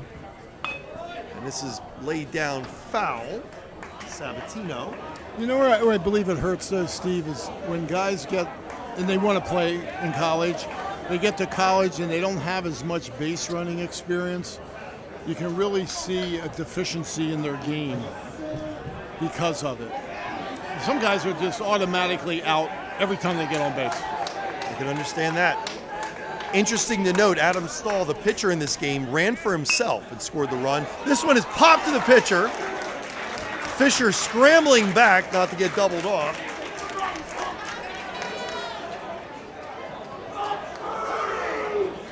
And there's two away. Now the scoreboard's batting correct. number 37, first baseman Lucas Campbell. Sort of like my clocks at home that if I don't turn them like once a year or twice a year, you know, it just takes me 6 months to catch up. We're good. I tell my wife with that in my car all the time. I just wait for that day and I say, see? Fisher waiting, looking to get caught, and now just goes ahead and takes the steal.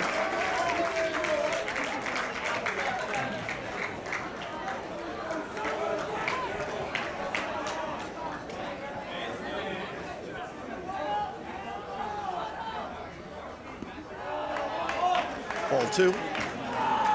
Oh, I'm sorry, that was not Fisher. That was DiPolito doing the dancing around.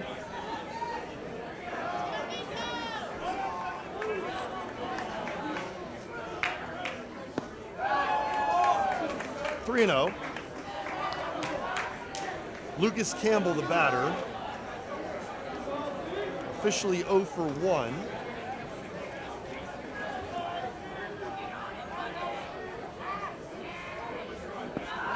And he walks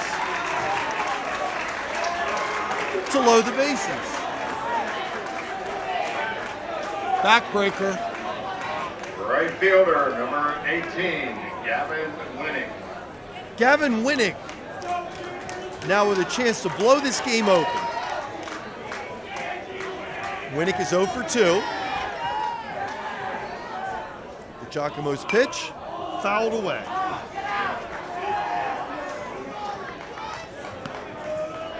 A.J. Murray on deck if Winnick can reach. And if Winnick reaches, it will extend the 8-5 O&J lead. Nowhere to put it. It's up and in. Almost caught his bat.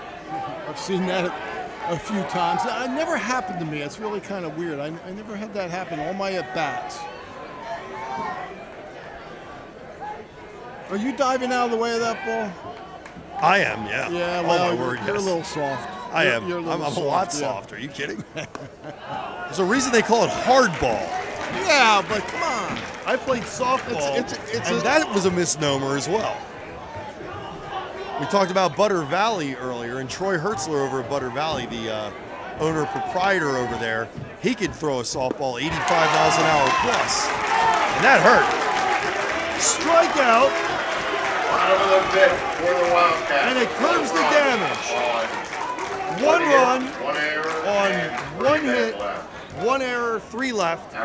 We played 5. It's 8-5 O&J.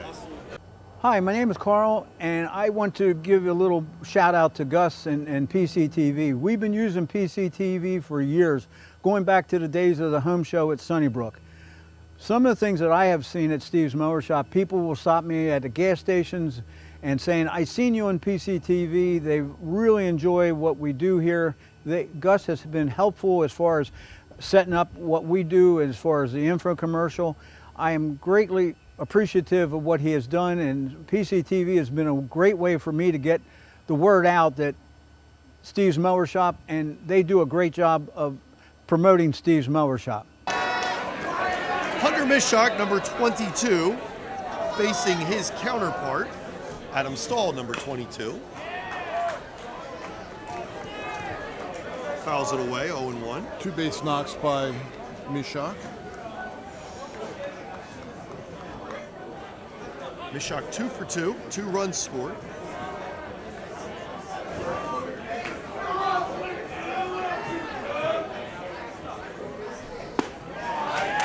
Oh, and 2. It's a good looking breaking ball.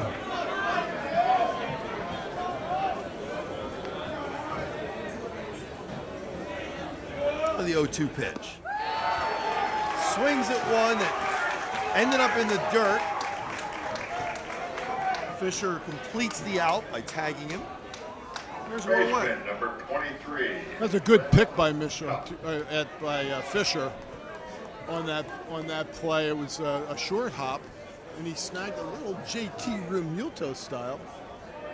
For those of you who like JT, I know there's some that don't appreciate him. I kind of appreciate him. I've always liked him. As a ball player and as a human being, seems like a genuinely good dude. Tough guy, that's for sure. He is a tough dude. 2-0 to Braylon Cup, who is 2 for 2 in this game. You had mentioned the tools of ignorance before. Of course, that's the catcher's gear. That's a grueling position. And when you start thinking about years past with the turf, with AstroTurf, as I call it, man, it was hot. That stuff was hot. Now, one could say, yeah, but they were in the dirt. Okay, well, there was like 125, 130 degrees coming off of that AstroTurf? Because most of the time it was right on cement. I don't know who thought AstroTurf was a good idea. About 25 teams, I think. This is grounded to second. Smola picks it up, throws to first. And a nice hole by Lucas Campbell for the out. Oh, here we go. We're going to challenge that one. I think he held it this time. I'm going to go with a hold.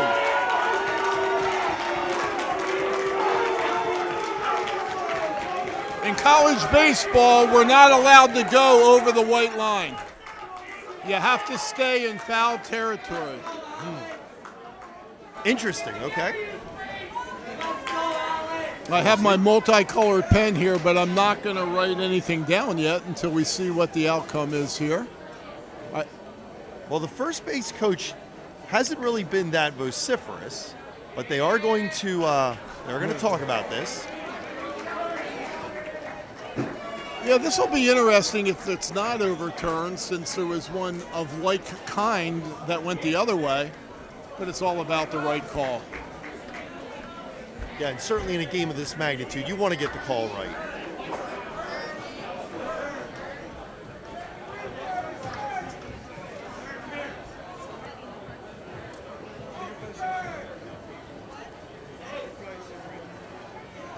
Okay, and the call is out. So, officially 4-3 on the putout. And there's two batting away. center fielder number 26, Sam Buckley. And that'll bring up Sam Buckley. Officially 0 for 2 in this game. He does have a sacrifice bunt.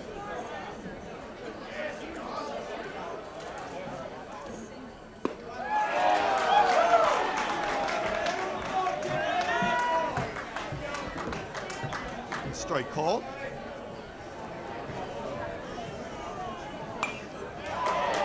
Fouled back against the screen, 0-2.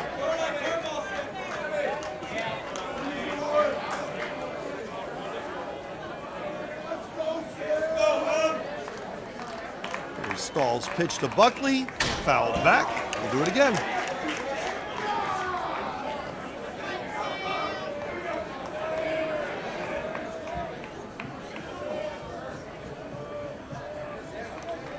Sun trying to poke out could prove a problem for the right fielder, if that's the case. Remain to be seen if that's going to be an issue. 1-2. Yeah, we've done a number of games here with the Sun, and right field becomes a circus on fly balls. This one goes to center field, where Ryan Hatkamp's under it. And a 1-2-3 inning. No runs, no hits, no errors, none left.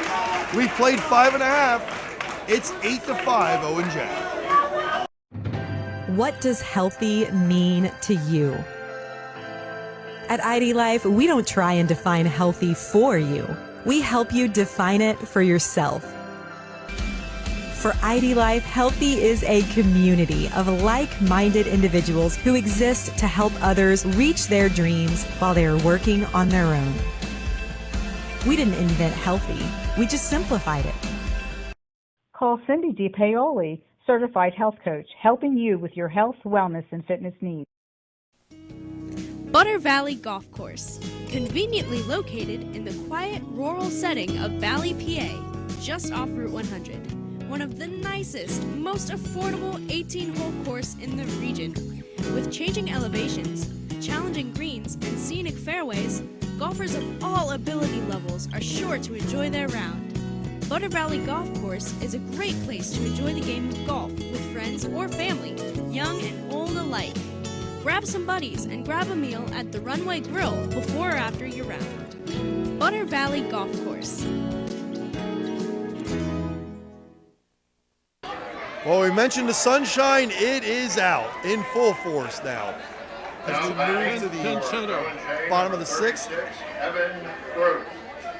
No. Evan Gross will be the pinch hitter here for A.J. Murray.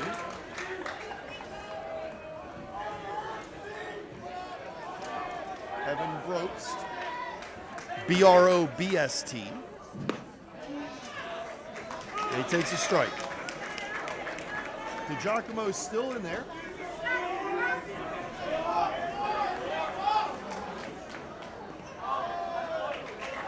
I wonder, is this B-R-O-B-S-T? Yes, correct. I wonder if it's the ex-Springford High School baseball coach's son. And if it is, time goes faster than I even thought. Wow. This one is skied to short. Tyler Tyndall under it, makes the catch, one away. Coach Bruce Brobst. To the top of the lineup, and Matt Smola. Smola 2 for 3 in this game. Number 4. A couple runs scored. Matt Smola.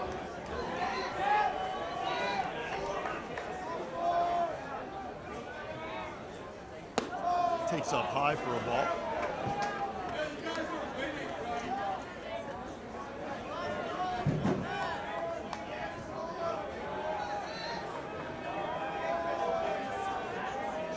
Smola squaring around, takes the strike.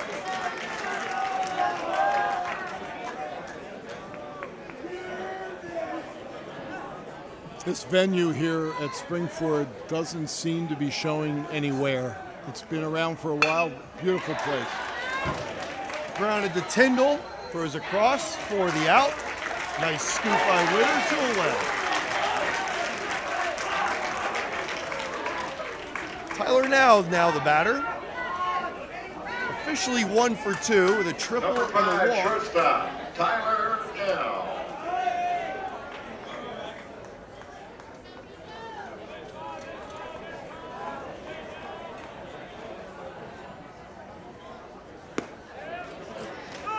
Now takes a strike.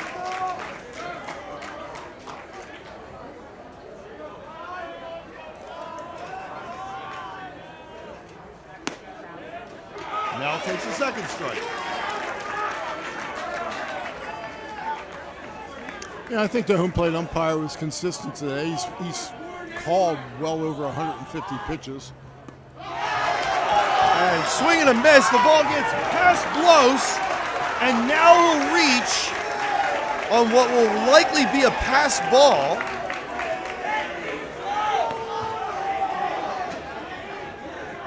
So a strikeout pass ball allows now to get the first.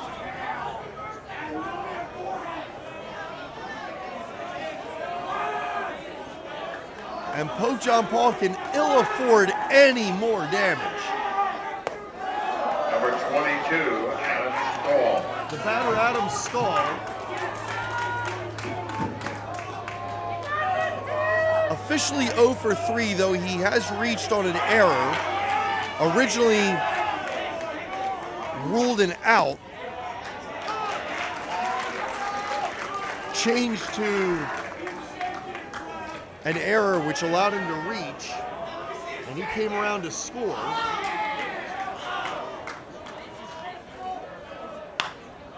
And this is a nubber over to Braylon Cupp, who throws to first in time for the out. So no runs, no hits, no errors, 1 left. We move to the top of the 7th, last chance for the Pope John Paul Panthers. It's 8-5, OJ. About a bomb to Curry. Yep. Here it is. Oh! You gotta be kidding me! Oh my! Unbelievable! Oh my! Oh! Wow! What a pass by Marshall. Damn. He's auditioning for Jalen Hurts' job. And Curry. Oh, that may be the play of my broadcasting career seeing that. Most companies are volunteer organizations and make a difference. People who volunteer in the fire service has been declining. They need people like you to help either ride the fire truck, put out the fire, or do behind the scenes work. I am a junior in high school, Springford High School. I think it's definitely hard to take that first initial step to join. But once you get into it, you'll notice how fun it is. It's a great community to be part of, and it's just a family.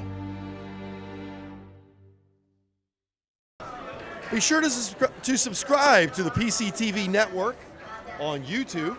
Doesn't hurt at all to do that. You just a little click, and you're subscribed, and then you know when all these broadcasts pop on, and you can watch them. Listen to Rod and me wax eloquent. So how many subscribers does PCTV have right now? I think millions. Is that right? I'll have to check. Millions sticks in my mind. So you don't want to miss out on that. Be the only person not knowing what's going on. So Carson Glos will lead off, and kind of a little swinging bunt picked up by Murray, throws to first, not in time, and Glos will take second on the throwaway. And Glos asking the umpire for an extra base.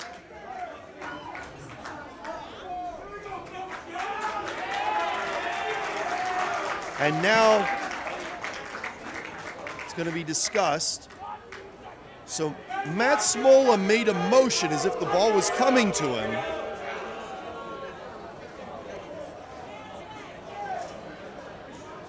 And they're not going to give it to him. However, the single, oh, wait. I wonder what's going on with Fisher. Yeah, Fisher is being tended to. I didn't see what happened.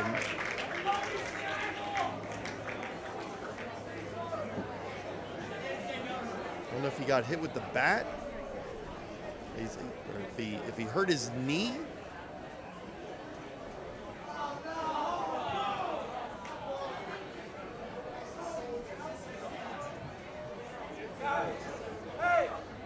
Fisher crouching.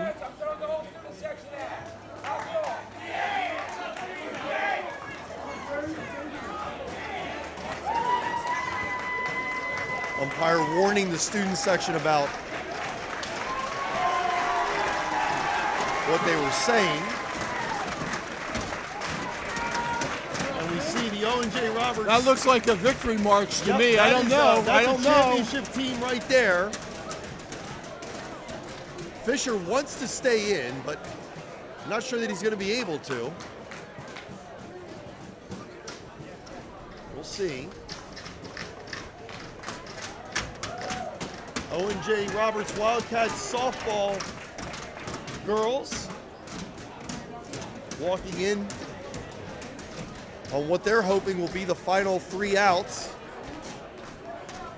of championships for both the stick and ball teams. I'm not sure what happened to Fisher. It almost looked to me like he was nauseous, that maybe he wasn't feeling well in that area. I don't know if he got hit. It didn't look like he got hit by anything.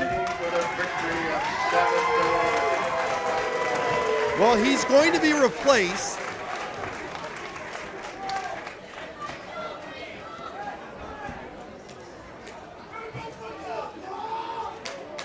It looks like that's number 2, Jax Lujan.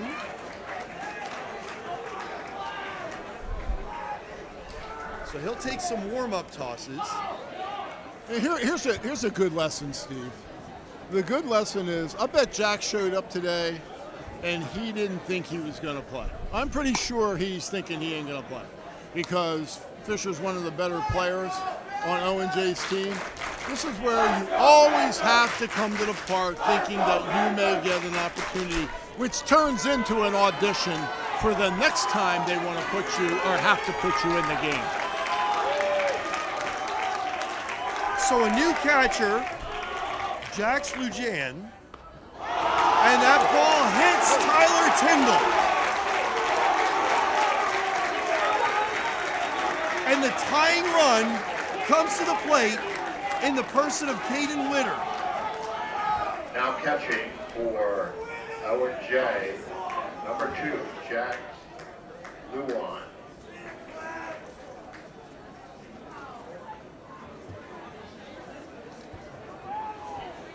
And a mound visit.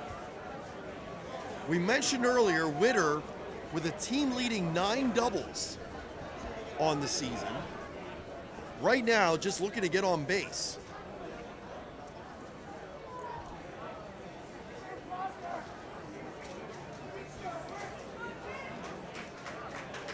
They need an out to just stop the momentum of PJP.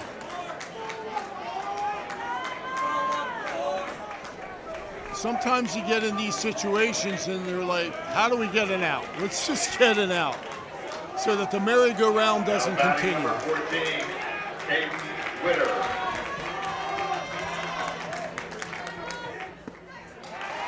Witter takes the strike. And to add to it, PJP's right in the heart of their lineup right now.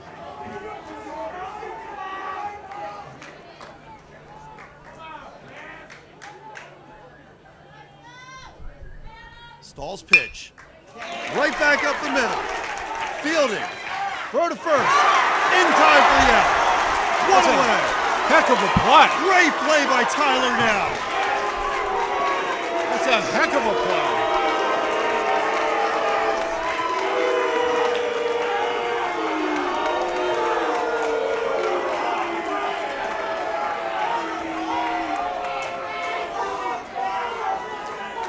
Well, the first base umpire sure has had his challenges today on close calls. It brings up Alex Blos.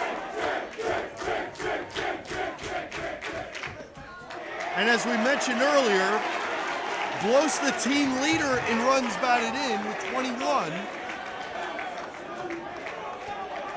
And he's 0 for 3 today with 2 runners in scoring position and 1 away. His team down by 3, he serves as the tying run. Little check swing and it's 1-1. And you know what? That was a heck of a play by the shortstop going up the middle, momentum going into right field. Able to square himself up, make a very strong throw, bang, bang at first base.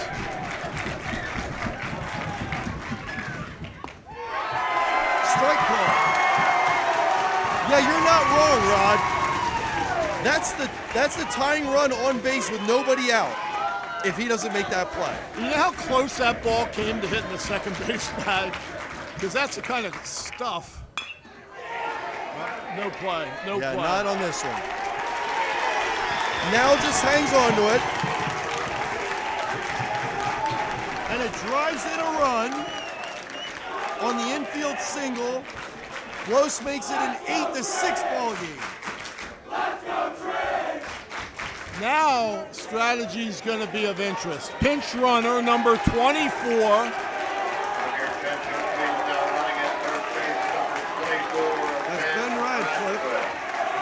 And he's a courtesy runner for the catcher. Will he steal? And Fisher back behind the plate. So Nolan Fisher re-entering. In high school ball, you can re-enter one time.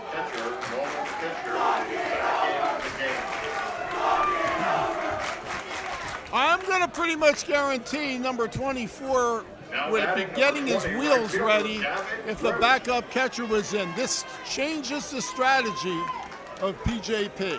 But as we mentioned earlier, 70 steals on the season for this Pope John Paul team.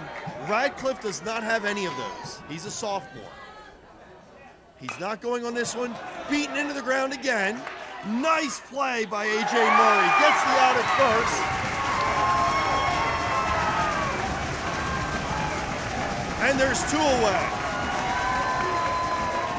Tying run moves into scoring position.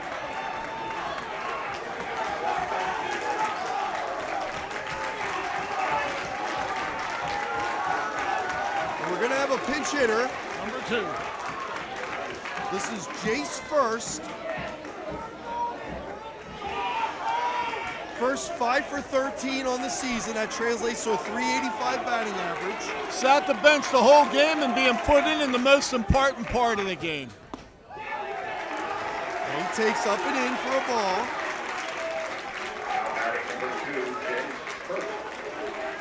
2 away. 8-6 ball game. Swings and misses. 1-1 count. Got the O&J fans standing, anticipating women and the men taking the championship banner home. That's to our right. To our left, the Pope John Paul fans standing, anticipating that a ball hit to the outfield ties up this game. Here's the pitch. It's hit to right. There's a base hit. Ball gets into the outfield. Oh! The play. He's safe. Safe as the ball. Tie game. 8-8. Whoa! I got chills. They're multiplying. There, that heck of a throw from right field.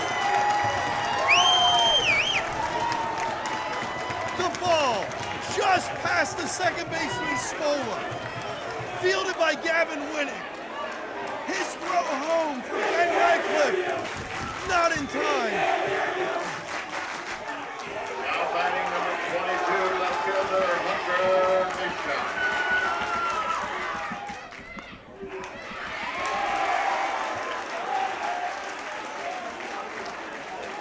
It appears they gave him a base hit on that ball.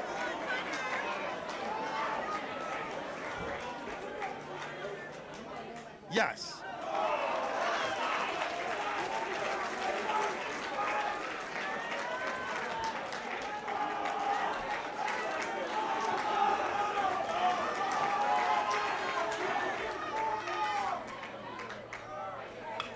And this one is hit by Mishak into left field. Evan Sabatino under it. But what an inning. 3 runs, 3 hits, 1 error, 1 left. We're going to the bottom of the 7th in an 8-8 ball game. At O'Donnell, Weiss, and Matei, our team approach makes all the difference. Anyone entering a nursing home really should consult with an elder law attorney to see whether Medicaid is the appropriate option for them. But it's really important to make sure that you have someone that's familiar with those rules, that works with those rules on a daily basis, that can guide you through the process. I specialize in elder law because I enjoy the clients that I work with, and I really like helping them find solutions for their problems. OWM Law. Your life, your business, your law firm. Bottom of the 7th inning of this 8-8 ball game. It's going to be Owen Waldemeyer facing Nico DiGiacomo.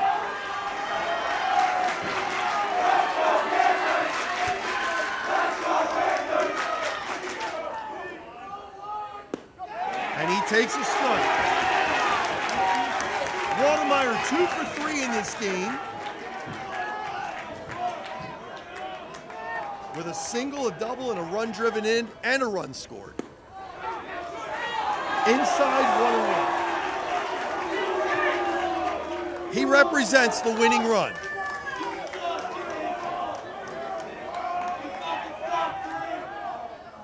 Inside 2-1. If you're wondering about pitch count, DiGiacomo's next pitch will be number 50, so that is irrelevant. It's line down, foul, 2-2.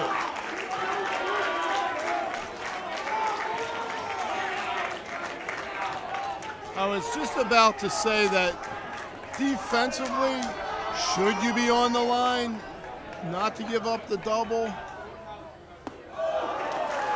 Inside 3-2. There was a major league study done a number of years ago where they said there were so many more balls hitting the 6-hole than they were down the line. But at the end of the day here, you don't want to double down the line. Or, and this one is to left, smoked into left center. Gets down. And I thought for a second it was gone. A double for Owen Waldemeyer. And Nolan Fisher's going to come in. And his job is going to be to lay down a bunt and move Waldemeyer to third.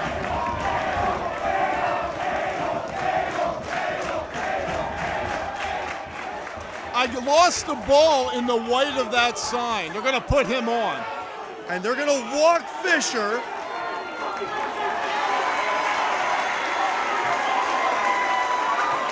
He's going to be run for. So coming out to run for Fisher.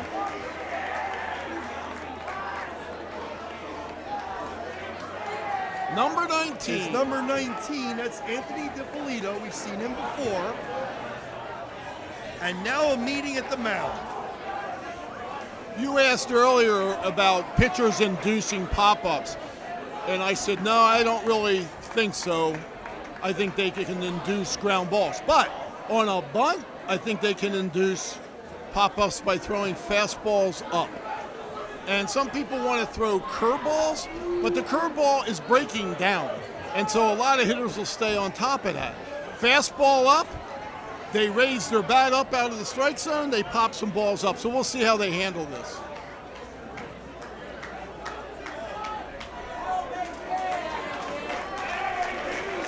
Evan Sabatino will be the batter. He has a triple, a single, in a 2 for 3 day. Batting number 7, left fielder Evan Sabatino. Sabatino squaring around the butt.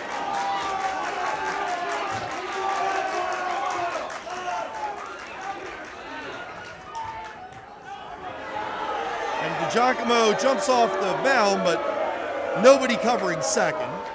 Yeah, he just did the inside move there because they were trying to bait the runner at second to take off to third. Waldemeyer at second. He's the run that matters. Slash. And a pop-up. That'll get out of play. It's 0-1. Well, the first baseman was in the back pocket of Sabatino. So he decided to turn and slash to try to rip one past the first baseman. It's not an envious position to be in, number 14 right now. This time Sabatino keeps the square but pulls it back. Ball 1. 1-1. We're playing the bottom of the seventh. 8-8 ball game. Nobody out. And again, DiGiacomo steps off. See, the interesting thing is in high school, I think you can do it as much as you want. In college, you can only do that once. Correct. And then the second time, he goes to third.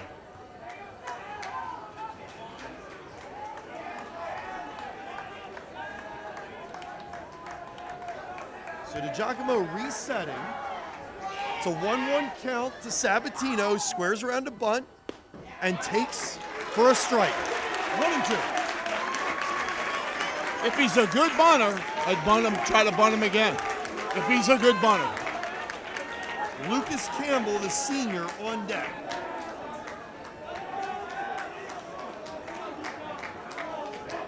He is showing bunt. He gets it, and it's fouled, and that'll go down as a strikeout. 1 away. The little things. So it brings up the aforementioned Campbell. You know, he gets that bunt down at second and third. They're probably going to walk the next hitter to load the bases. But that's all hindsight now. Campbell officially 0 for 1. He has a squeeze bunt RBI. Back in the second, he walked in the fifth on 4 pitches. Takes low for a ball here, it's 1-0.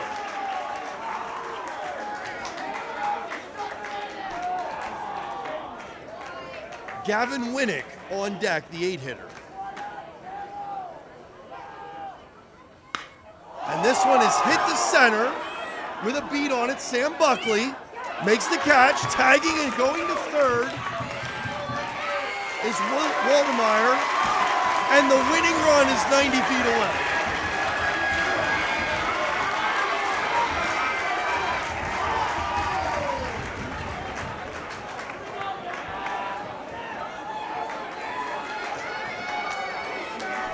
Gavin Winnick is 0 for 3 in this game. Right fielder Gavin Winnick. With a chance to walk off, and with a runner at third, DiGiacomo cannot afford a mistake.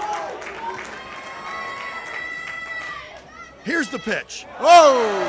Down and away. Great play by Alex Blows to save the game.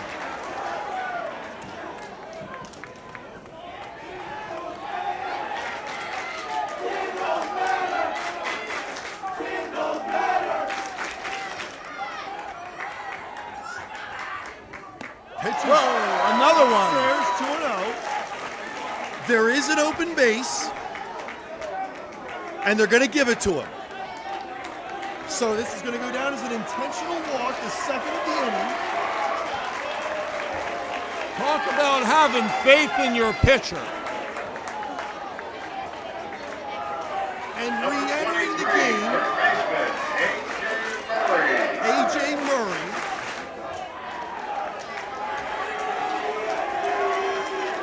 He was hit for by Evan Brobst earlier. Now batting for himself. Upstairs, ball one. Nowhere to put AJ. Strike zone a bit smaller with AJ than it was with Gavin. Oh! Ball two.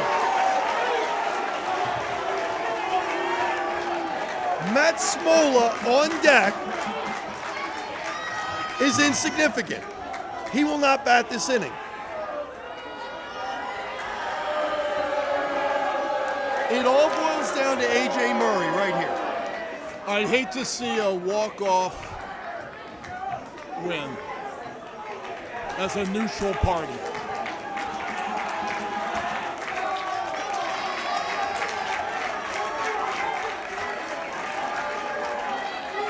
DiGiacomo's 2-0 pitch. Right down the middle, taking all the way. Gutsy pitch. Gutsy pitch by DiGiacomo. Down in the count 2-0, throw it right down the chute. Guessing Murray wasn't swinging, he guessed right. Murray swings this time, fouls it right back at us. Got himself right back into it. 2-2 count.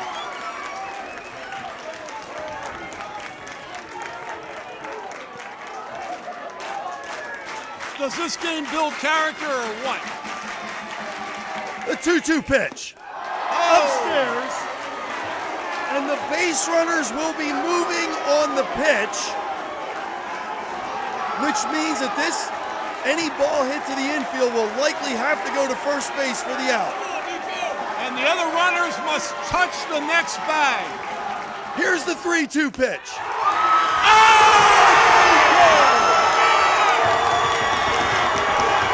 We're going to the 8th inning.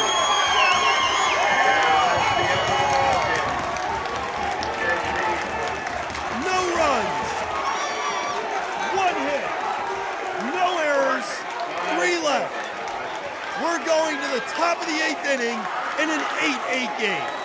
For more than 50 years, Pottstown Oral and Maxillofacial Surgery has served its community with expert dental care, offering patients dental implants and a full menu of procedures for many types of dental problems, including bone grafting, wisdom teeth, impacted canines, facial trauma, jaw surgery, oral pathology, TMJ disorders, and sleep apnea.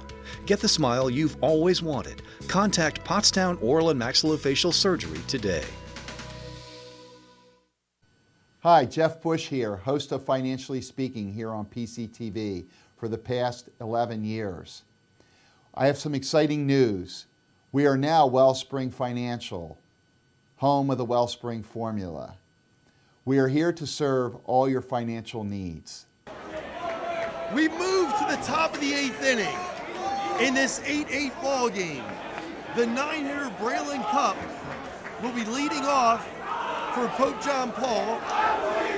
They scored 3 runs in the 7th to tie the game, and then stranded the bases loaded.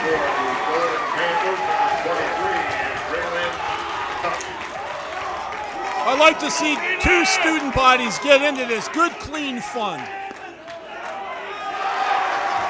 It's nothing into it. And I think you and I are enjoying this competition also. This has been a blast. I don't want to see this end. 2-1. Excuse me, 1-2.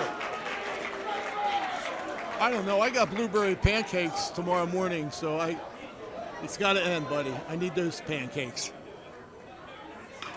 Foul away. Remains 1-2.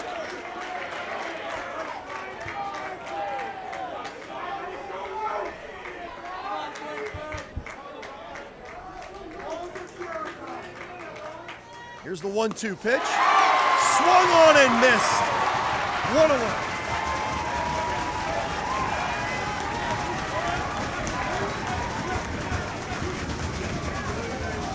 Center fielder, number 26, Sam Buckley. Brings up the leadoff hitter, Sam Buckley. Officially 0 for 3. Does have a sacrifice bunt in this game. Takes high for a ball.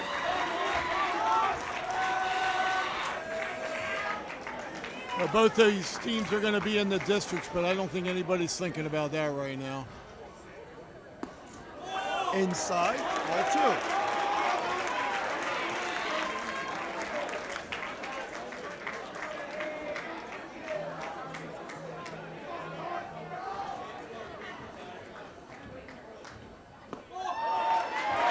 Curveball over for a strike.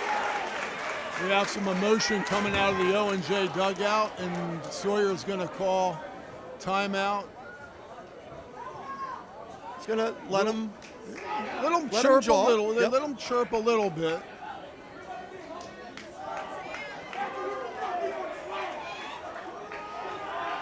Two 1 count to Buckley. Popped up. That's in play, foul territory. Over to make the catch, Lucas Campbell, 2 outs.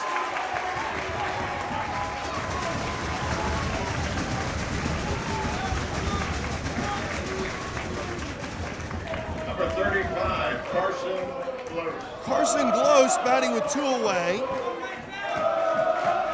2 for 4 on the game. He's reached base 3 times, twice on singles, once on an error. Takes inside, ball 1. O&J in the bottom of the inning has the top of their lineup up, 1, 2, and 3. Strike called, 1-1. If Glos can get on, Tyler Tyndall will follow. Tyndall with a couple hits in the afternoon as well. 1 and 2.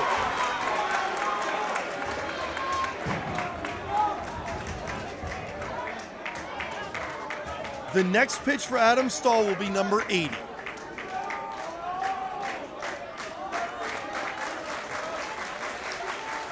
And the 80th pitch is popped up, and it's caught by Gavin Winnick out in right field.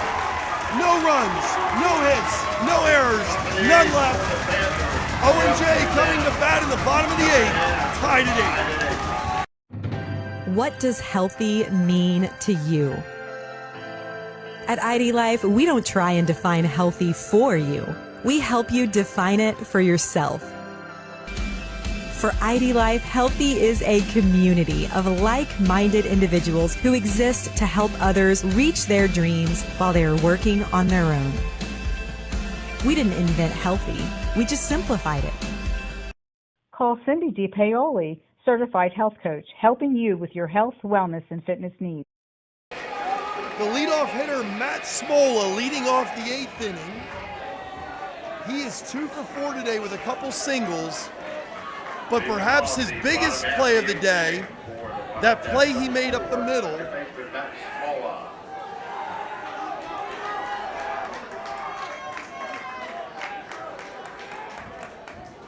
Here's the pitch. Inside, ball 1. Smola, Now, and Stahl. Top 3 batters, first 3 this inning. Strike called, 1-1.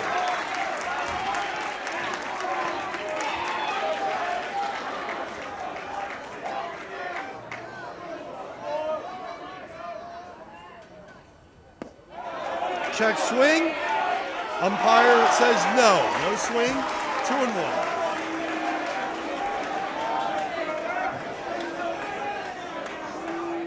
Both teams wearing their emotions on their sleeves, partner. Understandably. Down low, 3-1.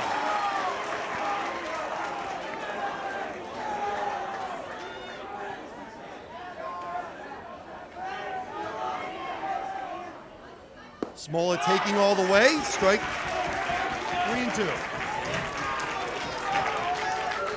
If you get beat by a base hit. Don't get beat by a walk. And this is down to the shortstop, Tyndall, who throws to first base in time for the out. One away. Nice strong arm.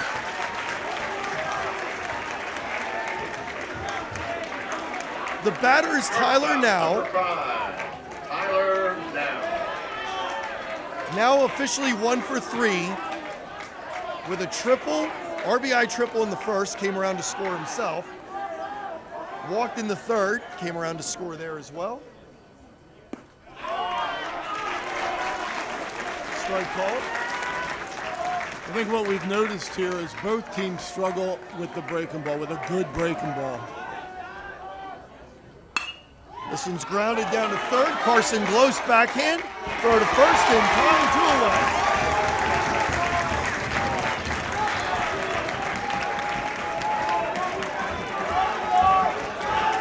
Brings up Adam Stahl. Number 22, Adam Stahl.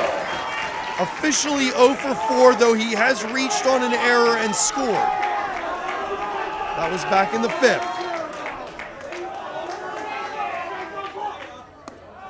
Right now, Adam Stahl, all that stands between Nico DiGiacomo and a 9th inning.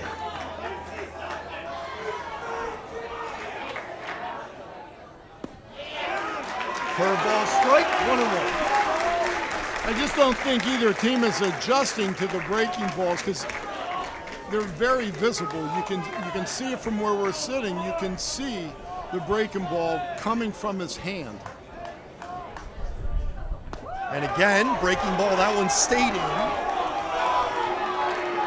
2-1. On deck, Owen Waldemeyer. He led off the last inning with a double. He was stranded at third. Up and away, 3-1. Hot hitter on deck. Real hot hitter on deck.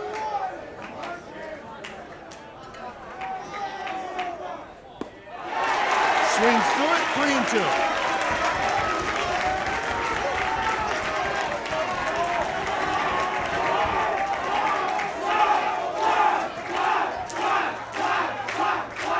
Here's the pitch.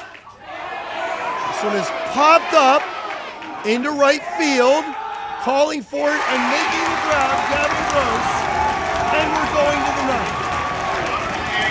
No runs, no hits, no errors, none left. After 8 complete, it's 8-8.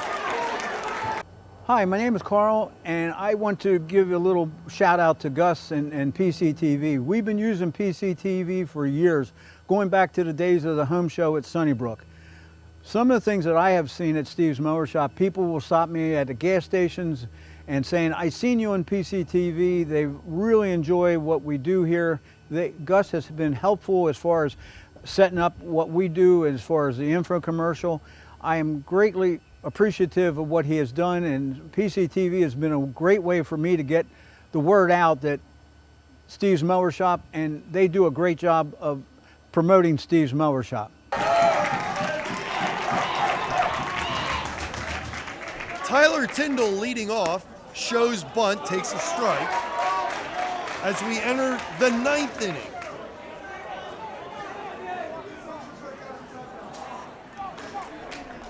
Tyndall 2 for 2,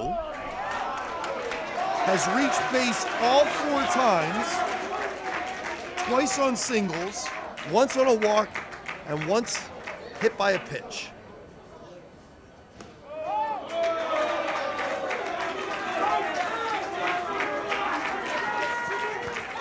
Two and one.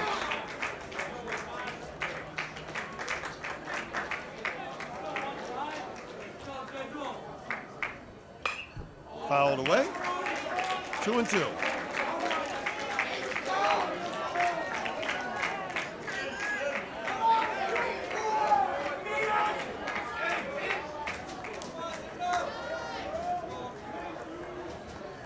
Here's the 2-2 pitch. Up and away, 3-2. I don't know if you heard it, but earlier one of the PJP fans, when things weren't going well, said, I want my $6 back.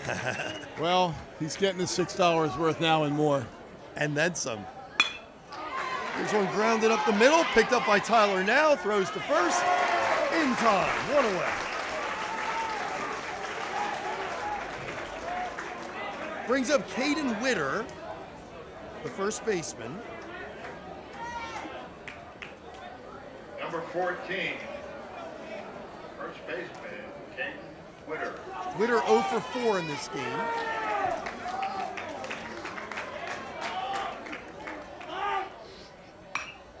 And first pitch swinging, pops it up. There's room for Lucas Campbell. And he makes the grab. 2 away.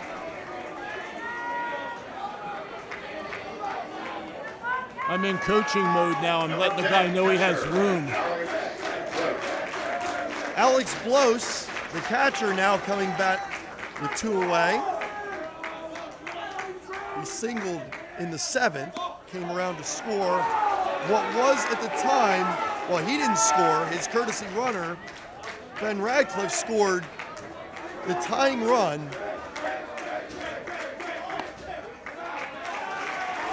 When Gavin Winnick's throw to catcher Nolan Fisher was just late. Next pitch is 90. 90 pitches.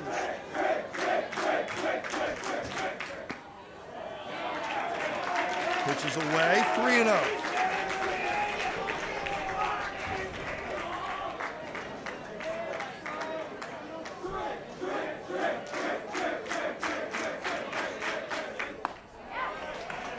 Taking all the way for a strike.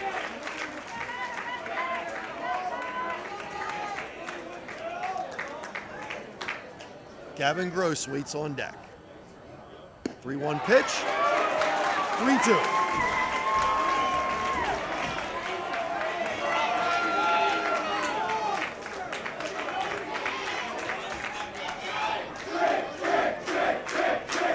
Here's the 3-2 pitch.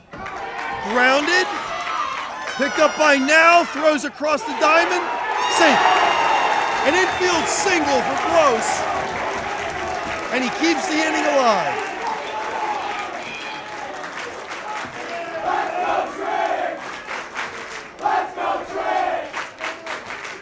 That's a nice play by Now. He had to go hard to the hole. He slipped a bit, didn't get his feet underneath him, but came up with a strong throw. Nice pick at first, just a bit late. First for PJP, number 24, Ben Radcliffe. Ben Radcliffe, who scored the tying run in this game, Number 20, right fielder Gavin Gross. is in to run for Blos. Gavin Gross, the batter. Takes a strike.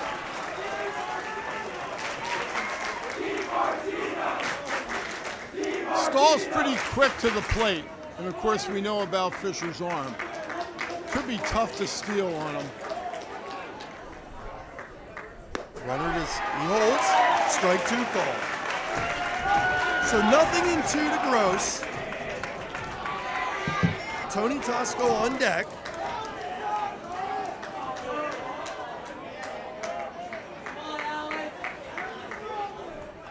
Here he goes.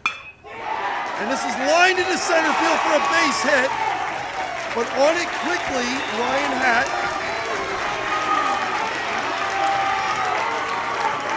So Radcliffe goes to second, needs the go-ahead run. Gross at first with a single. Let's go Slugger! Let's go Slugger! 2 away. Now batting number 13, designated hitter Tony Tosco. And that brings up Tony Tosco. No, it doesn't. It brings number 2. The hero of the 7th inning. Number 2. Yes, that's right, Jace. Jace first. How about this night if he gets a base hit here, huh?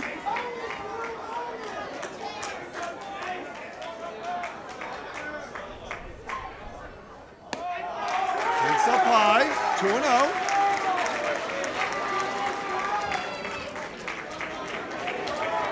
Hunter Mishak on deck.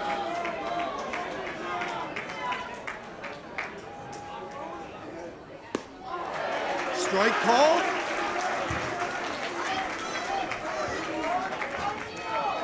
Keep the ball in the infield. That's what you're thinking as an infielder. Belly it up. And this pitch will be Adam Stahl's 100th. Grounded to short. Tyler Now bubbles it. And everybody's safe. I think he may have been thinking about going to second base. Saw the runner bearing down, maybe shifted his mindset to go to first. Didn't get the best hop. Now batting number 22, Hunter And that brings up Hunter Mishak. He's 2 for 4.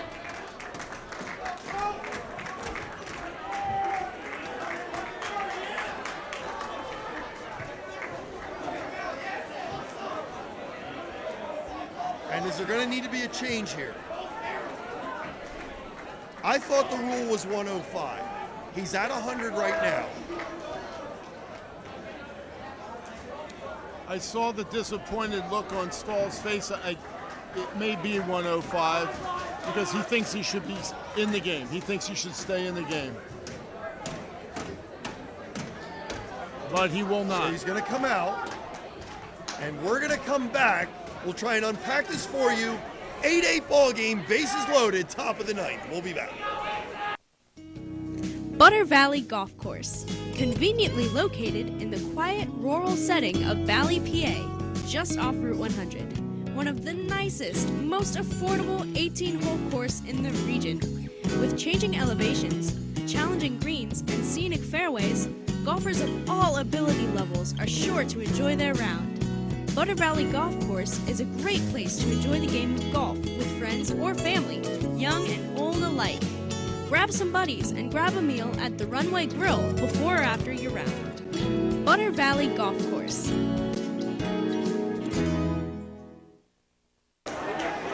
So the new pitcher is A.J. Murray.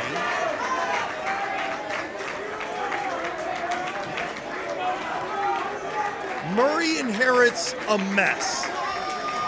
Top of the 9th, bases loaded.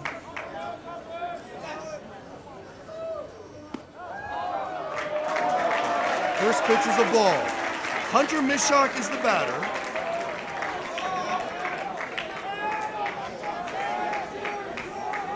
Nowhere to put him. Pitching from the windup. And it's skied into the infield. Tyler now camps under it. Makes the catch. A circus catch, if you will, but a catch. Turned him around. No runs, 2 hits, 1 error, 3 left. We go to the bottom of the 9th of this 8-8 ball game. Welcome to WQ Diner, located here on Route 100 and King Street in beautiful Pottstown. I'm William Quinn, owner here at WQ Diner. We serve the freshest ingredients, all homemade food with exceptional service. We're open daily, 7 days a week, 5:30 a.m. to 11 p.m. Breakfast all day, full menu available all day with homemade food, the best ingredients, and exceptional service. Take a pick from our large assortment of gourmet desserts, baked fresh daily. WQ Diner, the finer diner. I'm William Quinn, owner. Look forward to seeing you soon. Thank you. Owen Waldemeyer will be batting for O&J here in the bottom of the 9th. He has doubled his last 2 times up. He also has a bunt single, 3 for 4 on the day. And he takes high for a ball.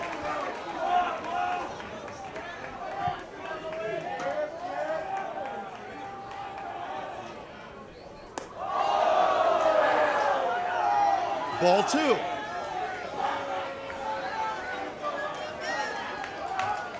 Nico DiGiacomo in relief.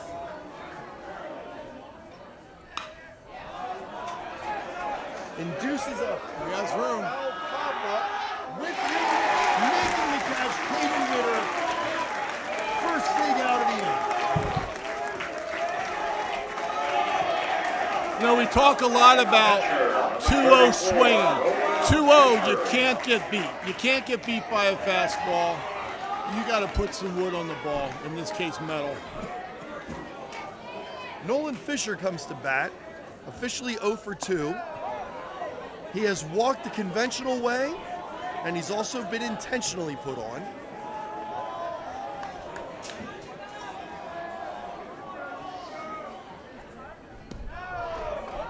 Fisher takes ball 2. Another 2-0 count. We'll see if he's free swinging here. If he is, he's got to barrel something up 2-0.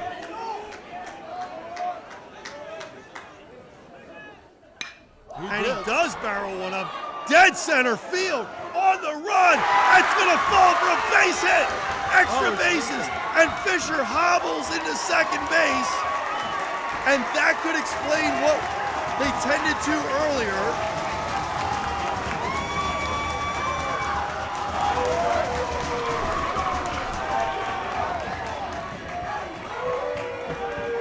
So Fisher with a double.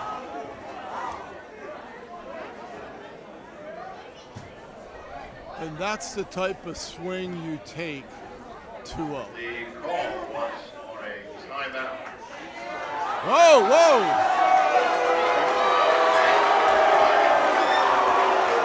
So they're saying a timeout was called,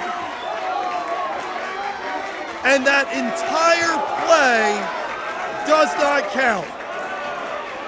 I wonder who called the timeout. I missed it, obviously.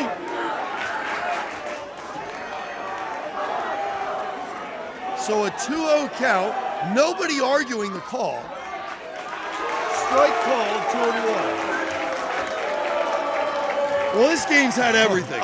You stole the words right out of my brain. Outside, 3-1. And he absolutely juiced that ball. And I don't know if it's a groin, a hammy, a quad, but he is limping badly. And he takes ball 4, and he gets to stroll to first base. His third walk of the game. Anthony DiPolito will come in to run for him.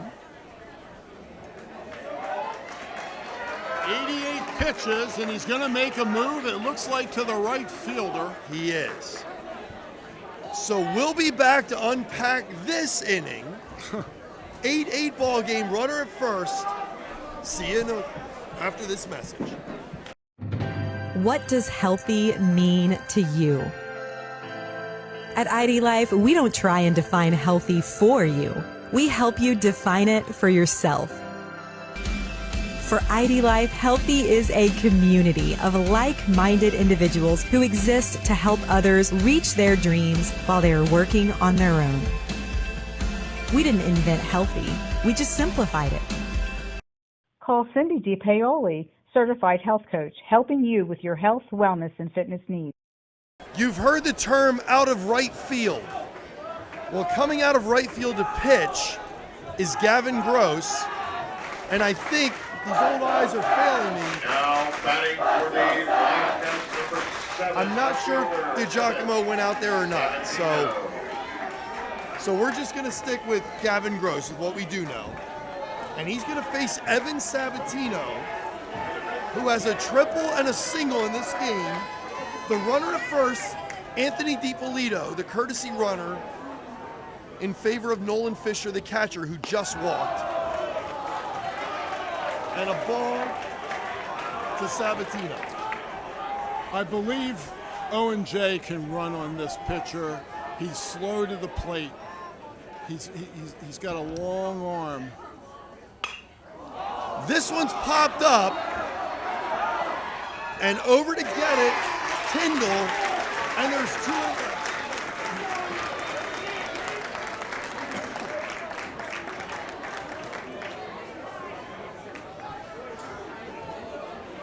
So Lucas Campbell will bat with 2 outs. Lucas Campbell.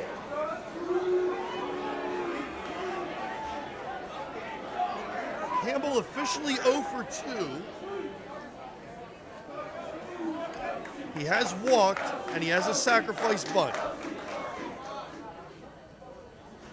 A squeeze bunt with an RBI way back in the second. We're in the 9th.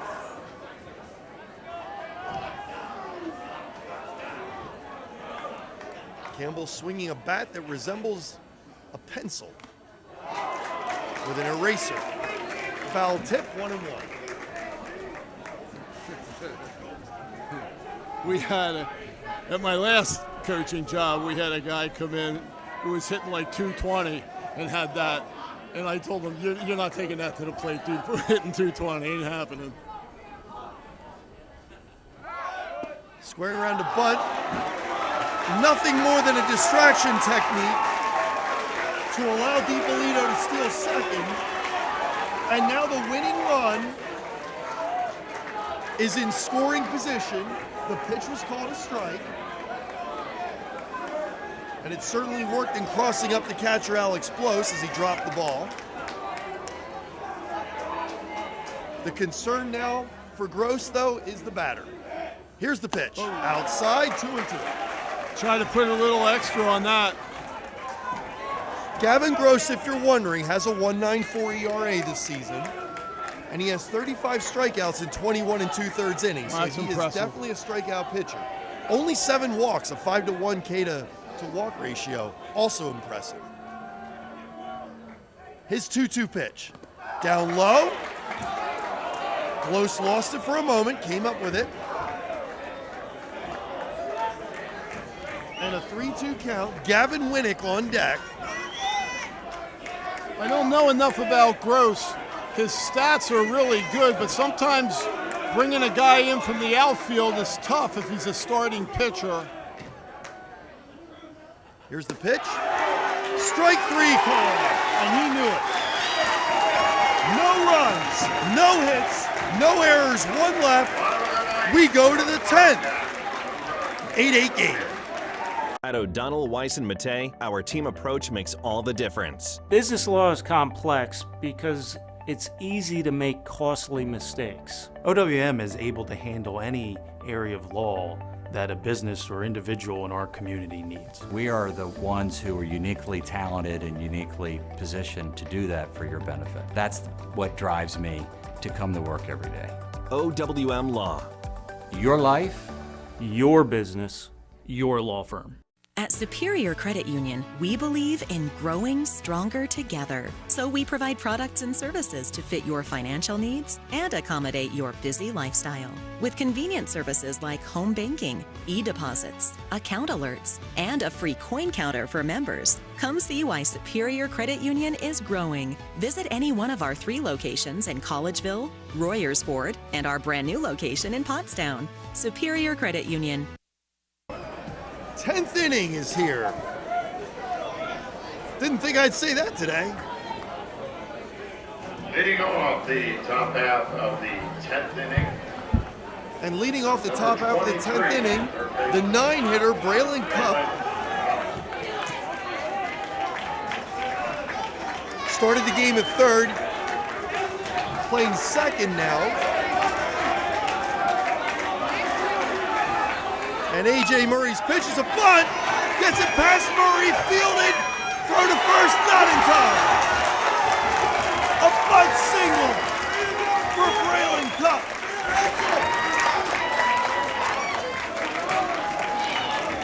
I'm out of room on my paper. I'm just going to have to do it by memory now. That'll bring up the leadoff hitter, Sam Buckley, for the 6th time in this game. Here comes another bunt.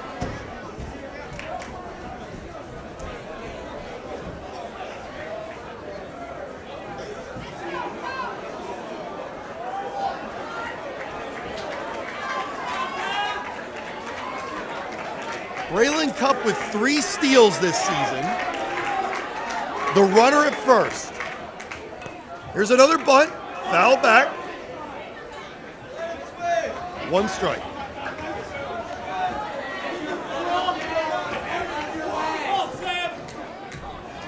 The second baseman is vacating second. If he does a push bunt, what I'll call to the 4-hole, just get it by the pitcher, he has a legitimate shot here to be first and second.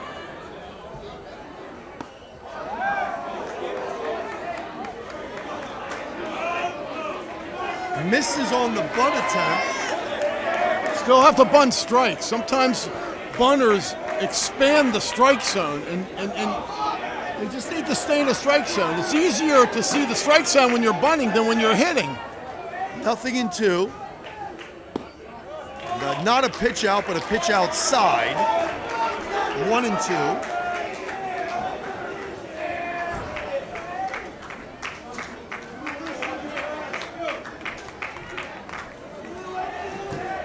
Sam Buckley.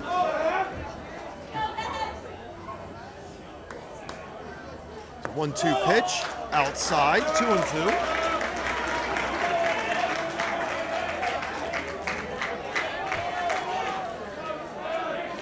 Braylon cut the runner at first. He had a bunt single leading off this inning. Being held on by the first baseman, Lucas Campbell. Ball 3.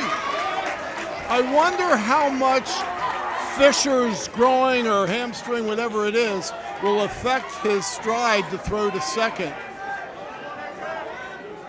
As yet, Pope John Paul has not challenged him. And they don't there, and it's ball 4.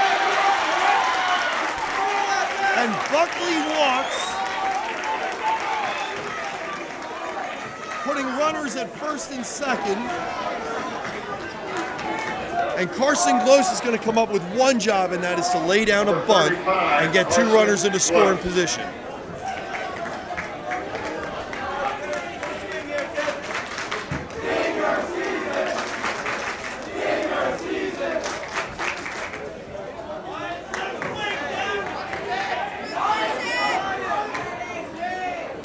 Gloss walking to the plate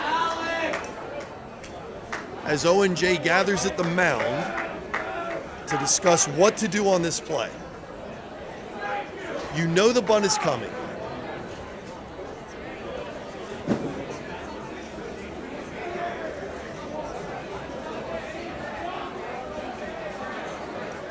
Well, all sorts of possibilities here, Rod.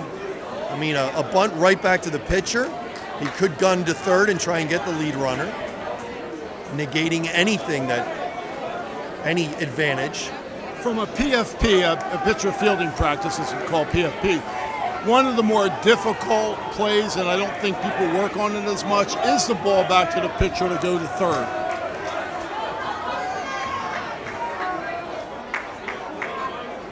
So Murray looks in for the sign.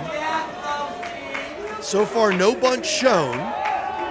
And throwing back to second, and still no bunt shown by Carson Gloss. And I think that's why they ran the inside move there to see if he was bunting. I'm still not convinced he's not bunting. He has 2 singles on the day.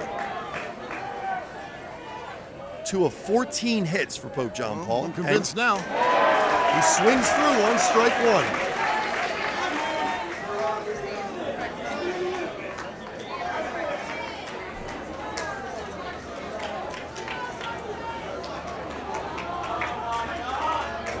Now, Fisher going out to talk to his pitcher, Murray.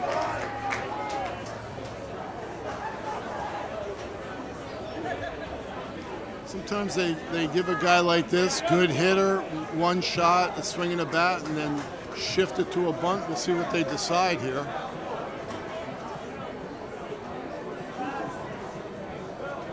Tyler Tyndall on deck, the 3-hitter. Los came into this game batting .424. Swinging again, fouling it away, 0-2.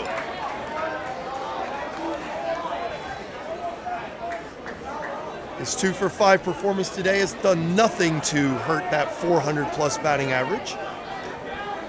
Maybe drop it a point.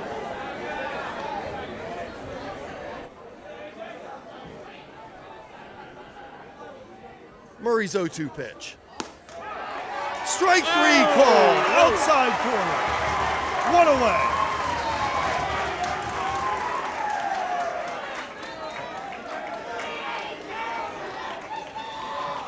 And that brings up Tyler Tyndall. Now batting shortstop, number 15, Tyler Tyndall. He's 2 for 3 today. Takes a strike. Tyndall came into this game with a team-leading .429 batting average. The 2 for 3 has elevated that.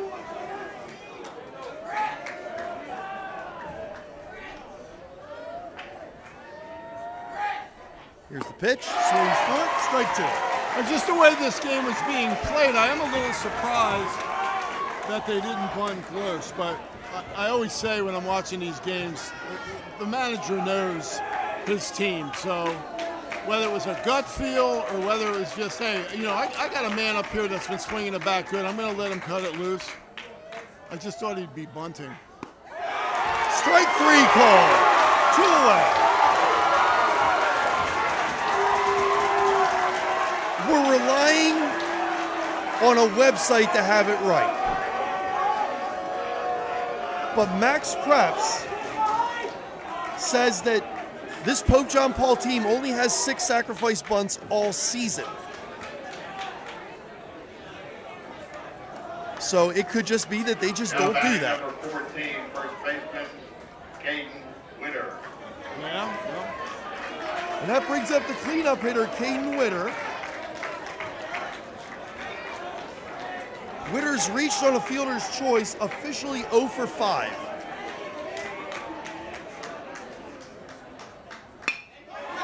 One for 6! Hit to center field! Here's the throw! Back to second, out at second! Did he score? He did. Oh! He's calling him He safe. did score! He's He calling did him safe score! at home. He looked like he was across the plate. He said no score. He's saying no run. It looked like he was across the plate. No run as the tag was made before the runner crossed home plate.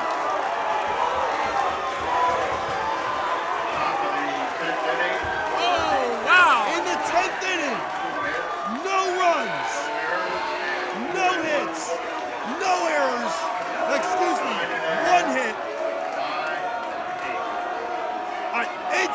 We're going to the bottom of the 10th at 8-8. What does healthy mean to you?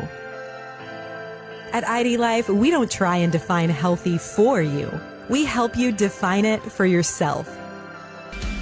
For ID Life, healthy is a community of like-minded individuals who exist to help others reach their dreams while they are working on their own.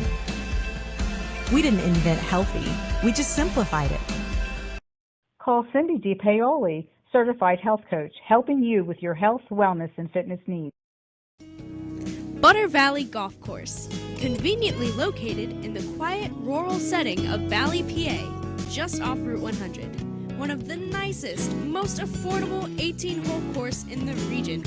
With changing elevations, challenging greens, and scenic fairways, golfers of all ability levels are sure to enjoy their round. Butter Valley Golf Course is a great place to enjoy the game of golf with friends or family, young and old alike. Grab some buddies and grab a meal at the Runway Grill before or after your round. Butter Valley Golf Course.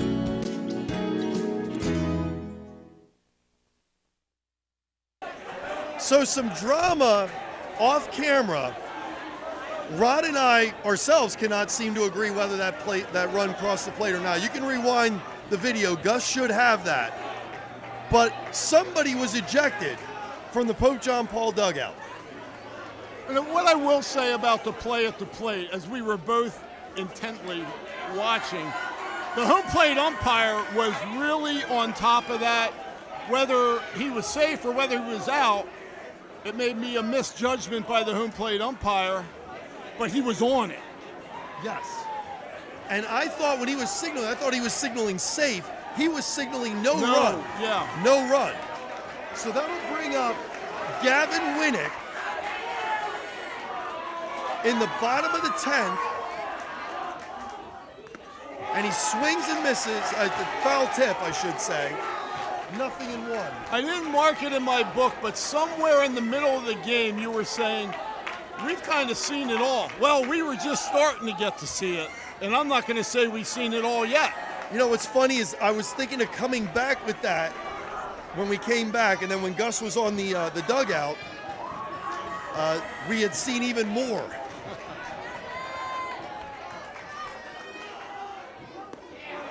Strike called, 0-2.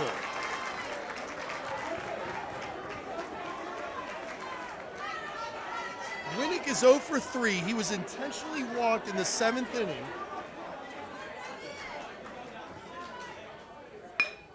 And he lines over the head of the second baseman, picking up base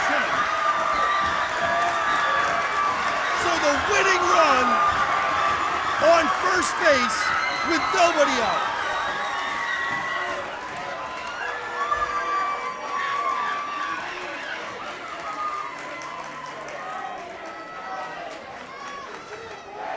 Now batting number 23, And the pitcher, A.J. A.J. Murray, with a chance to help himself here. Well, I don't think there's any doubt what AJ's doing here. I will be absolutely shocked if he doesn't bunt. Murray squares, bunts it high, foul, strike one.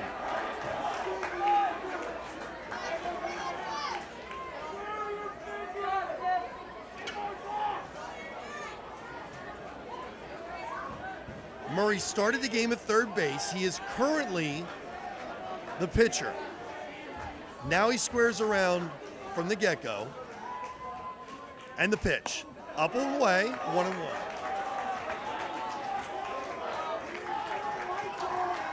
Well, there's no doubt where he needs to bunt, and that is to first base, because third baseman charging, pitcher's right there, first baseman staying back playing defense. Pulls the bat back, 2-1. And I'm gonna make an assumption that being a third baseman, he is probably not fleet of foot. However, batting from the left side, he has an extra 8 feet to first base that the right-handed batter does not. Gets it down. Going to first for the out. Gavin Gross. Moving to second. Gavin Winnick. Winnick with the winning run. 180 feet away. Second baseman, number 4, Matt Smola. Top of the lineup. Matt Smola coming to bat. Singled his first 2 times up, 0 for 3 since then. With a chance to be a hero here. They are not putting him on first. Oh, the ball gets away! Moving up to third and taking a wide turn. Winnick. And now... And here comes a safety squeeze. I'm not convinced that they're not going to put the next 2 batters on. Infield in, outfield in.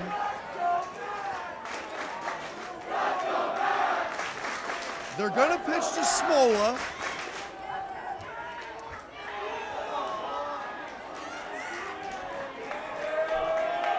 Gavin Gross cannot afford another mistake like that. I think the first baseman has to be way in here. Oh, he's letting them swing. Checks. No swing.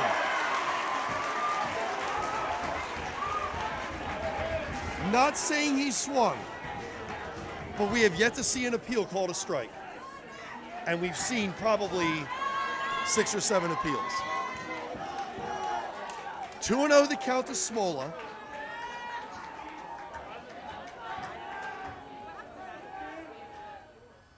Outside.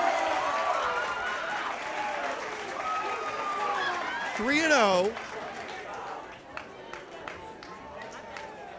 And they're going to put him on.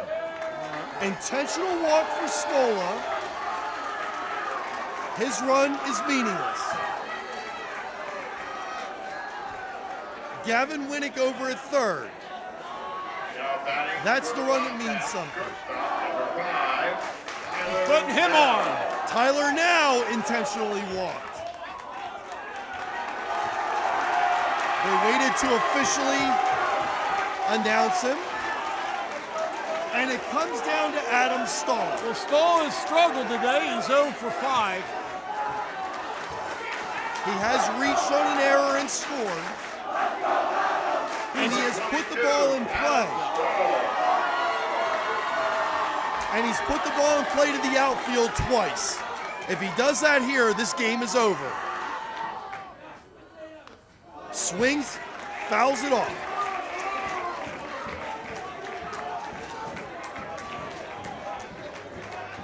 A grounder to the infield is coming home.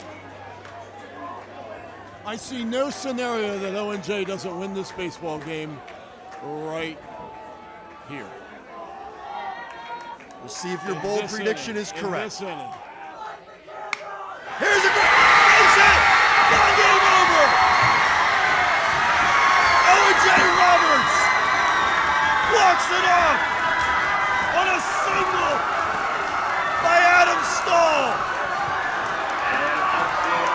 Pandemonium to my right.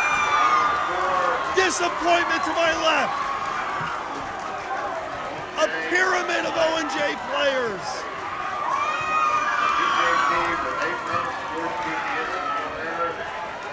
The 10th hit of the game leads to the 9th run of the game. O&J Roberts 9, Pope John Paul 8 in 10 innings. Time of the game 3 hours and 10 minutes. At O'Donnell, Weiss & Mattei, our team approach makes all the difference. OWM can assist in any aspect of a real estate transaction. We're here to protect your interests, representing builders and developers from a wide array of projects. We provide agreements of sale, negotiate, draft, and then provide the agreement. From multifamily to commercial shopping centers to large housing developments. OWM Law. Your life, your business, your law firm. This is the year you're going to improve your game. No excuses. And the pros at Blackwood Golf Academy are here to help. With their 23-acre all-grass driving range, full-service pro shop, and computerized swing analysis, Blackwood Golf Academy will get your game up to par. Need lessons? Individual and group instruction with head pro Chris Carr will shave strokes off your game and make you the envy of your next foursome. Blackwood Golf Academy, a country club setting open to the public, adjacent to Blackwood Golf Course in Douglasville. Steve Karabatis, Rod Johnson, alongside the winning head coach, the championship head coach, Alex Condello, a 9-8 victory in 10 innings. Alex, we said during the broadcast numerous occasions, we have seen it all in this game. As you look back on this game, what did you see? I saw a team with our guys who just never stopped fighting. They battle all the way through that. We talk all the time about coming into the playoffs. In a very good league, you're going to have the ups and downs. You can't get too high or too low. If you do, you're going to take yourself out of the game. I thought we did a really good job of just kind of staying focused the whole time. Credit to Pope John Paul. They came back in that 7th inning there and scored 3 runs. And we had to go back in and refocus on our game and just keep battling. And there's so many big clutch performances from guys throughout the game. Full team effort, and we played like 15 guys in this game. So anyone's ready to have their number called, and they were great tonight. I'm not going to insult you by asking, did you ever doubt in your mind? But as you look back at this, were there any points where you're like, oh, man, how are we going to pull this thing off? With this group now, there's never any doubt. I mean, we've been in a lot of battles. We've fought to the end a lot. So with this group, until that final out happens, I'm always believing in this group, and they can do a lot of great things. You guys did a great job, great managing, great play out on the field. Your guys never gave up. Congratulations. Go enjoy your time with your team.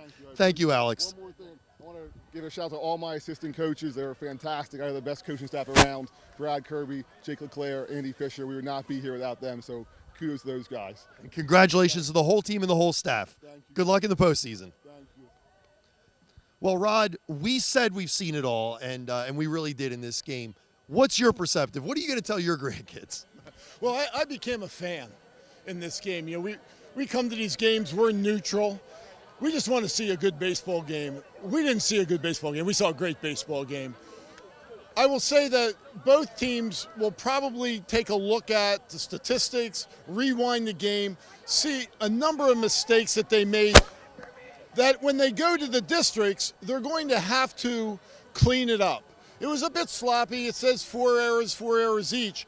But I think at the end of the day, there were some mental errors. There were some miscues, things that they didn't take advantage of. With all that said, it was a fun game to announce, and it was a great game to be a fan. And I really like that Alex said, congratulations to the assistant coaches, because I'm an assistant coach, and I appreciate the fact that he reached out and didn't take all that in himself. He congratulated his team. He congratulated his coaches. Oh, and by the way, shout out to the girls team at O&J Roberts, right? That was really a cool thing to see here at home plate. That excites me to see young people have some really good, clean fun. It's a shame over on that side. I've been there, but they have another day to live when they go to the districts. So I wish them well also. Well, you've just watched a whale of a game. For Rod Johnson, I'm Steve Karabatis. You've been watching the PCTV network. Thank you for tuning in.